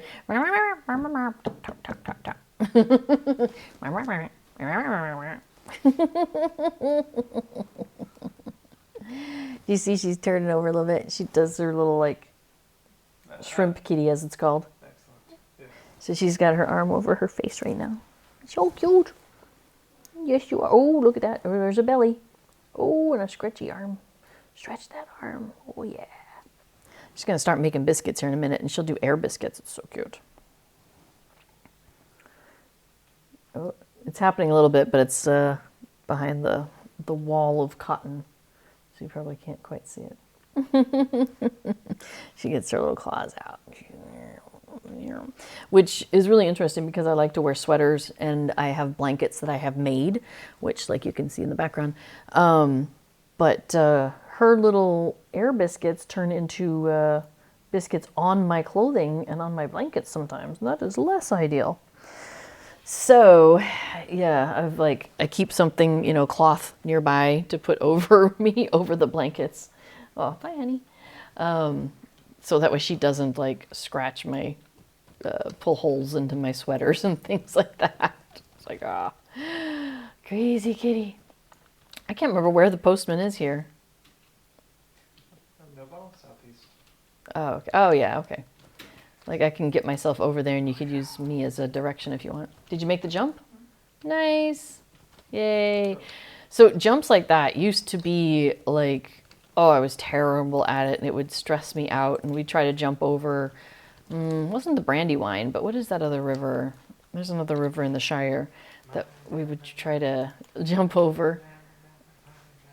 This one, where's the name of it? Anyway, we would try to, my nemesis. My nema. Over by Budgeford, there's a place where there's some stonework that you can jump over as you're trying to deliver, I think, some mail. Or oh my gosh, and I would fall in every time. Ooh, it was so hard. But now, it just shows you how much I've skilled up in the last 3.5 years, that I can actually jump across the river now. I'm losing another 3,000 virtue experience. Aww. So sad. So we maxed out our virtues when we got to level 50, because everything was at 25. And then When we got to 60, they were all maxed out at 30, and now we're at 65, and they're maxing out at 32. And so we paused. We paused a couple times on trying not to finish some deeds that have virtue experience because we didn't want to lose it. But we're kind of at the point, I'm at the point where I'm just like, I'm going to finish the deeds. There's plenty of virtue experience to be had. I'm totally not going to worry about it. Quick post of Yondershire. So now the postmaster of Mickle Delving was brought into the know, if I believe, on the fact that there's something weird going on with the quick post up there. So I don't know if he is, yeah. So he touches on that a little bit. He says, delightful news. With your help, we've been able to keep our branches in Yondershire in working order and ensure that the quick post remains a respected institution in the Shire. If Postman Grubb and our very own Onyx had not discovered the discrepancy when they did, which is that the number of letters being sent out was not matching the number of letters that were being received. Some letters were disappearing. She said, okay, so if we had not found the discrepancy, I fear irreparable damage would have been done to the reputation of the quick post. Although I remain suspicious that this self-styled chief sheriff will again attempt to subvert the quick post, I have ordered my postman to keep a vigilant eye on their routes and report any misconduct, even from one of the bounders. So thank you. If your propensity for adventure should ever wane, there is a place for you here at the quick post. So I'm going to get increased reputation with the Yonder Watch, but I'm maxed out. I'm going to get 5 Lotro points. Those are good. We've talked about that. I get a title, Officer of the Post, and 3,000 virtue experience. It's a lot. Kabam! Bye! So the lore for this one says, with routes extending into the Yondershire, the quick post must maintain its good reputation. All right. Woohoo! Shall we go finish off sites of the Yondershire? Oh, yeah, okay. Sure. I'm going to take us back to New Bottle because there's apparently a couple places in the Yondershire that we have not seen. I don't even know if that's possible. Thought we'd seen it all. All right, so let me pull up my deeds. Bull Roar's Way. Oh, okay. Got it. Thank you. So let's see. Deeds of Yondershire is Sites and Slayer. So let me pull up Sites. I need to explore Terhad. Apparently I haven't been there. Still working on Insect Slayer. Whoa. Got to get on that. And Beast Slayer. Okay. So, cool. So once I finish Beast Slayer and finish Insects, then that will finish off the Slayer deed. Let's see. And there we go. 32, 32, 32. All maxed out. What up? Wow, look at that impressive thing up there. That's nice. That's what we're going for. Yeah, maybe we haven't been there yet. How about there? Hey, maybe we'll see some beasts and or the other ones along the way. Maybe. We might just come back with a Guzzler sometime. Yeah, maybe. Maybe come back sometime. So it has been actually over 2 hours that I have been streaming here. And so I usually stream for about 2 hours. And then I kick it over to B4, who does a 2-hour stream, 2-ish, 2.5-ish, on talking about Lotro plugins and talk about some of the plugins that he's working on, and can also answer questions about plugins in general. It's definitely a tech-heavy show, but there's also a lot of discussion about other things in Lotro. So, you know, you're always welcome to listen in and, yeah, what's going on with this guy? He had a ring. I don't know. Hey, I finished my sights though. Yeah, there's a ring over there. Who's here? Ah. Will you let me speak, He my says, please? what's your business with make it quick or be on your way? Oh. You introduce or ask why he's not with the other ruffians. He's like, oh, I've got no quarrel with you. Not yet, anyway. My name's Mal Ragwood, and it used to mean something around here. Not after the little chief and Sharky started meddling in things, though. He spits on the ground. Some of my boys say they've even seen one of Sharky's men giving out medallions to folks who fall in line. If that's all it takes to win their loyalty, good riddance. It says, anyway, Sharky's got a lieutenant up in Terhad, and I hear he's caught himself one of those feather-capped halflings. Uh-oh. Rumor has it he even has a taste for them. I wouldn't put it past those half-orcs. A nasty lot they are. Now, I don't particularly care what happens to that one, but if someone were to drive Sharky's lieutenant off, well, that would be a different story, wouldn't it? If you're wanting to help the halfling anyway, why not do me a favor? Well, okay, sure. Oh, he's got another one. Not be ignored. Gone up in smoke. One more thing. Apparently Sharky's taken an interest in the halfling's pipeweed. In fact, there's some barrels of it around Terhad. If someone were to burn their entire supply, I think the half-orcs would have quite a lot to explain to the master wherever he is. Why do something so petty? Well, those half-orcs think they're so smart. Too smart, if you ask me. They're always pushing me and my boys around, acting like every little problem is our fault. But if the shipment is ruined, there's no way they can wiggle out of that. Sharky would have their heads, and that's if they're lucky. Call it a win for both of us. I suppose we can take a quick detour there. All right, and then I will finish my stream. But I have a new title, Explorer of Yondershire. And the deed completed. Oh, I just dismissed the don't pick up the extra quest. I dismissed it. I don't know, something popped up saying a quest. But You should have half-orcs and peasants. You do. Oh, okay. Oh, because it auto bestows, yeah. I do have my stuff set to auto bestow whenever a pop-up quest comes up. It automatically picks it up. I don't have to confirm, which is nice. All right, let's see if we can burn this barrel of pipeweed. Yep, 2. Oh, quest ready to advance. Half-orcs in the heights. So, yeah, we get a couple coins, though. That ain't bad.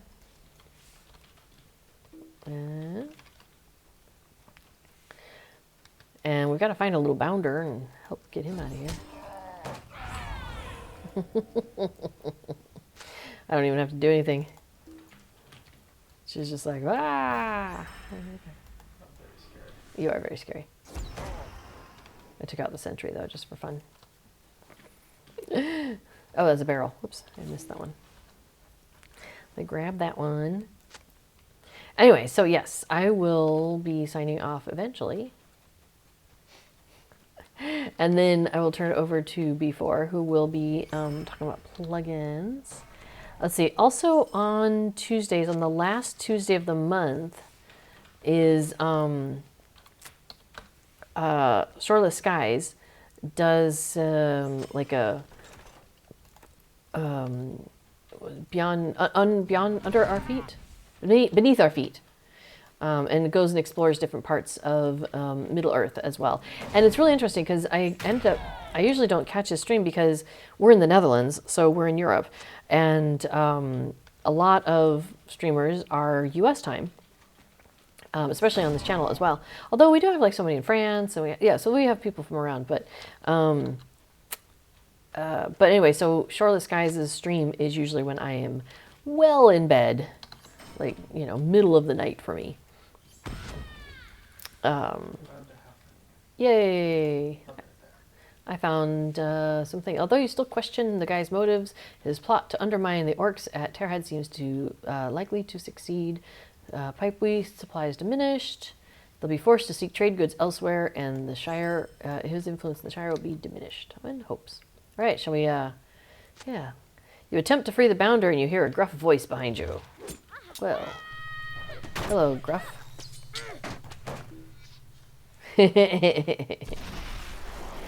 Don't mind that. Hello. He says, oh, thank you. I was just planning to wait for nightfall, but I suppose that works too. He notices a look of confusion on your faces. He says, what do you mean? Oh, what I mean? I just don't think those half-orcs gave much thought to the size of this cage is all, while I can fit right through the bars. He swiftly squeezes himself between two bars of the cage and is free of his imprisonment. You've done a fine job driving off that fellow, though. As for me, I'm done with my watch, so it's back to Longclave. I'll be needing a new hat, it seems. All in a good day's work. What say you we meet in the Roaring Bull? Oh, yeah, okay. Sure. Where is the Roaring Bull? That is in Longclave. Oh, he did say that, didn't he? And we are here, and there's no...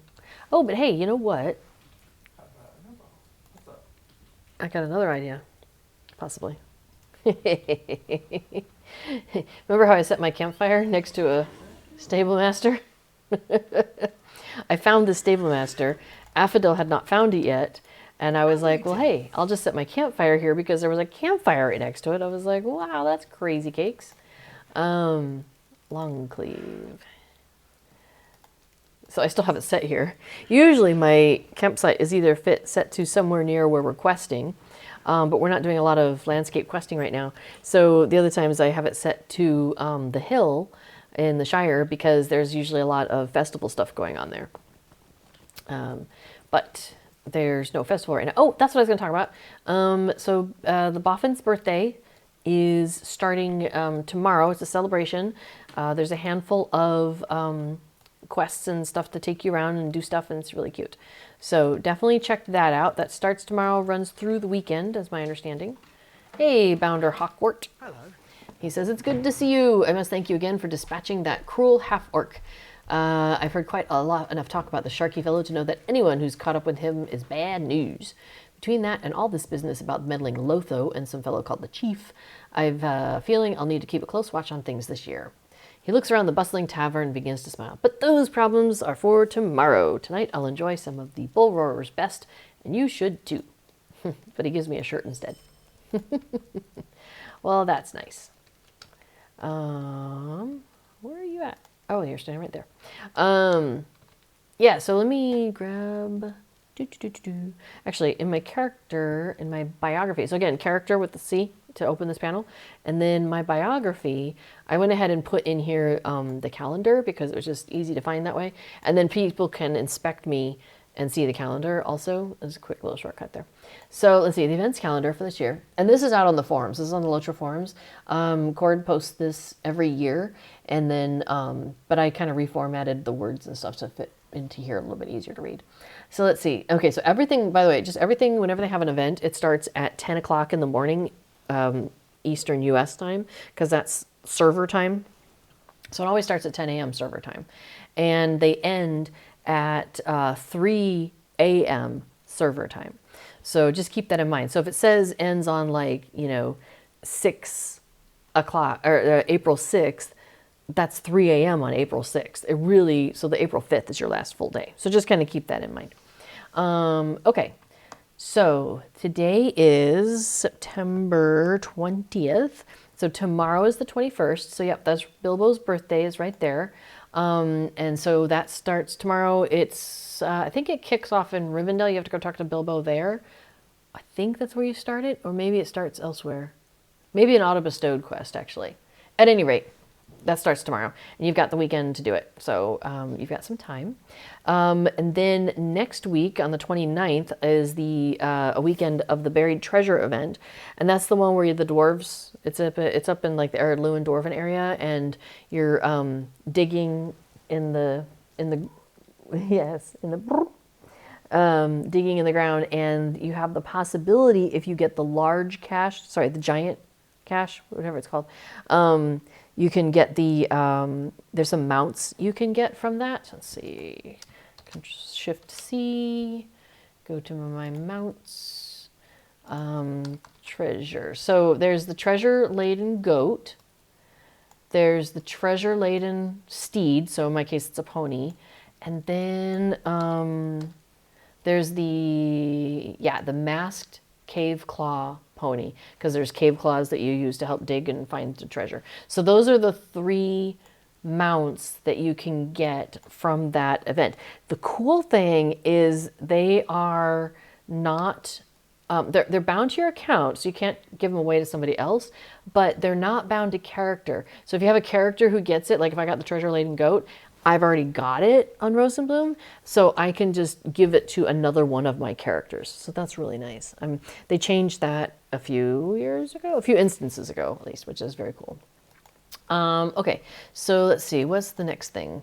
Farmer's Fair, Buried Treasure. Okay, so we just talked about that. And then Hobnanigans is the first weekend in October. Then we get to Harvest Math, so that's about a month away.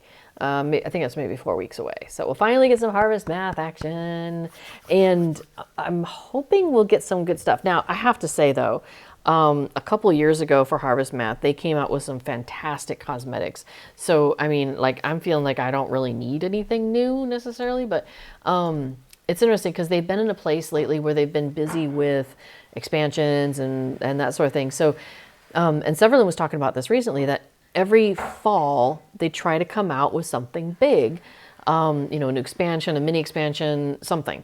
And because of the timing with the fall, they're doing so much preparation for that. They haven't had the ability to do a lot of time on the Harvest Math, cosmetics and mounts and stuff like that. And that was last year. People really noticed that last year I don't think there was anything new maybe. Anyway, so, but for me, I was like, hey, the stuff the year before was amazing. They like knocked it hugely out of the park. I'm okay with them phoning it in for a time or two. But they're hoping to not do that. Maybe not this year, but next year for sure, like working, like starting in the spring, maybe to get their fall cosmetics or whatever. So yes, woot, festivals is just right. I know, right? We're very excited. We like the festivals. Okay, so yeah, so then we have we have Harvest Math. So that'll be nice. It's Harvest Math, Harvest Festival. It has like 4 different names because each of the different original races gave it a name, so it's kind of cute that way. Okay, and then, Durin's Day is coming up in October also. So for those of you who are high enough level, you'll want to go and see the thrush knocking thrice. And work on that deed. Let's see. And then we've got Hobnanigans, first weekend of December. And then we have the Yuletide Festival, which is also a festival I really enjoy. I can never figure out, people are like, which one's your favorite? And I don't know. Harvest Math I really like because I like running around in the haunted burrow. I think that's hilarious. I really like Yuletide though. Like there's something about it and just the aesthetic of it that I really like, the look of it. Although I don't like all the starving people things, so I kind of wish they would like add stuff to it or change some of the storyline or something so we could like, because when we go around and feed people, like can they, when they get their jobs back, can they keep their jobs and not just like lose it the next day again? So I don't know. Yeah, there's something about that I think would be cool to like change it up a little bit. So, but yeah, like the anniversary event, I like because you've got those scrolls at the party tree that you can go and then you do those little scavenger hunts and that's kind of fun. Yeah, I don't know. I don't know which one's my favorite. Always just happening. Yeah, right. My favorite is the one that's about to start or is in the middle of it. There we go. That's my favorite. All right. Well, I think I am getting close to wrapping up here then. So before is getting set up. Have you already started your 5 minuten? No. Okay. Starting shortly. Okay, cool. So I am going to wrap up. Is there anything you want to talk about or any questions you had? If there are, pop that into the chat real quick. Oh, and I missed a couple of chats there, didn't you? Would you say, love the Hobbit outfit, got kitties in flat mood. Oh, yeah. He likes Before More. Yes, just right. You were talking about the cats. So Kato, the older, the smaller, she's the older one. She's the smaller one. She's the stripier one. And Casper is a boy or a dude, however you want to look at it. And he, I don't know where he went. He might actually be sleeping on the couch back there. Oh, yeah, he is. He's on the couch. I don't know if you can see him on my screen. He's probably behind my chair, but he's on the couch back there. He likes to sleep on the couch a lot. Let's see. I can't move my hand in the right direction. There he is. Wherever the TARDIS is, it's not him. It's the other end. Yes. Waves to Kitty. Exactly. So yes, the bigger one. Oh my gosh. So just real quick, Before was giving treats to the cats the other day and was holding one up, in the air. So that way, they had to stand and kind of like, get up on their hind feet to get for it or whatever. So we observed that his reach is kind of high. So I was like, how high are we talking? So I got out a tape measure and Before held his hand up in the air again, about the same place where it had been before. And we're talking like 3 feet of a reach that he has. It's insane. He's super long. So Just Right says, I love all of the festivals until about day 8 of each. Well, I have decided, I'm not sure, that I'm not going to try to run all of my 12 characters through every festival every time. So that's an improvement. unless you need legendary item experience. Oh, I haven't been actually tracking the legendary items reward track. I haven't been paying attention because we've still got like almost 2 months on it. But I want, we're not there yet. Level 50 has a housing item this time, which is oh wait, no, that's the, that's a cosmetic item. Is it 25? 100 has another pet. 25. Oh, 25 has the housing item. Oh, I could go ahead and get that. Oh, but there's another pet. Oh, but I don't like that steed that much. The painted skeleton steed, it's okay. I mean, it's cool. I think I like the other one better. The, let's see, skeleton steed. So there's a green painted skeleton's pony. I like that one. The red one's interesting, but I don't like it as much. It's kind of creepy. The white one's cool, but my favorite's the green. So that's the one I wish was in the box, not the white one. Anyway, Simply Caustic says, just getting back into Lotro, is there a preferred place to find some class builds? Yeah, actually, I use Lotro HQ a lot when I'm trying to figure out something and I don't have necessarily a strong opinion on it. I think it's like lotrohq.com. You got it? Oh, okay, sweet. Before I was going to drop it into the chat there. Yeah, so I would say check that out. As with anything in Lotro, always take it with a grain of salt because, ask 5 people, get 6 opinions. And that's definitely, a possibility in Lotro for sure. But usually people have a reason for their opinions. So there you go. Lotro HQ has been a good guide for me, a good way to build, to get some good builds. So, yeah. Okay. Oh, good. Awesome. Thank you. Yeah, before it's popped it into the chat there.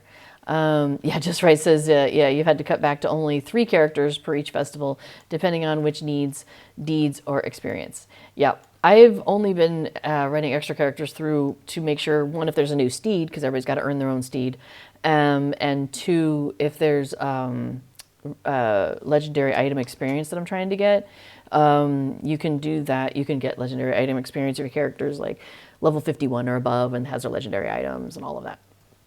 Simply Caustic says, I've seen the site, but it does seem to choose a single line. It usually, so like with Hunter, there'll be a red line, but not a blue line listed necessarily. That is true. I do see that. I would say stick around in the chat because before it's just getting ready to start. And there's a different crowd, and it's more of the computer crowd, possibly, that comes in. But there's some folks that have been around Lotro for quite a while, and they will have some good opinions on this. So hang out for like 5 or 10 minutes, and there'll be some here. And I'll still be in the chat, so I can type in stuff too as I think of things also. So I think we'll go ahead and do that. I'll go ahead and log off here. And we'll it's not complete with a build for every class. That is true. Yeah, it doesn't do blue and red and yellow for every class. It kind of picks the one that they think is the best for endgame and just does the one. So that is a failing in a sense, or maybe, it's all volunteer. So you just do what you have time for. So, all right, I'm going to go ahead and jump off here and I will see you all in the chat. I'll see you back here next week.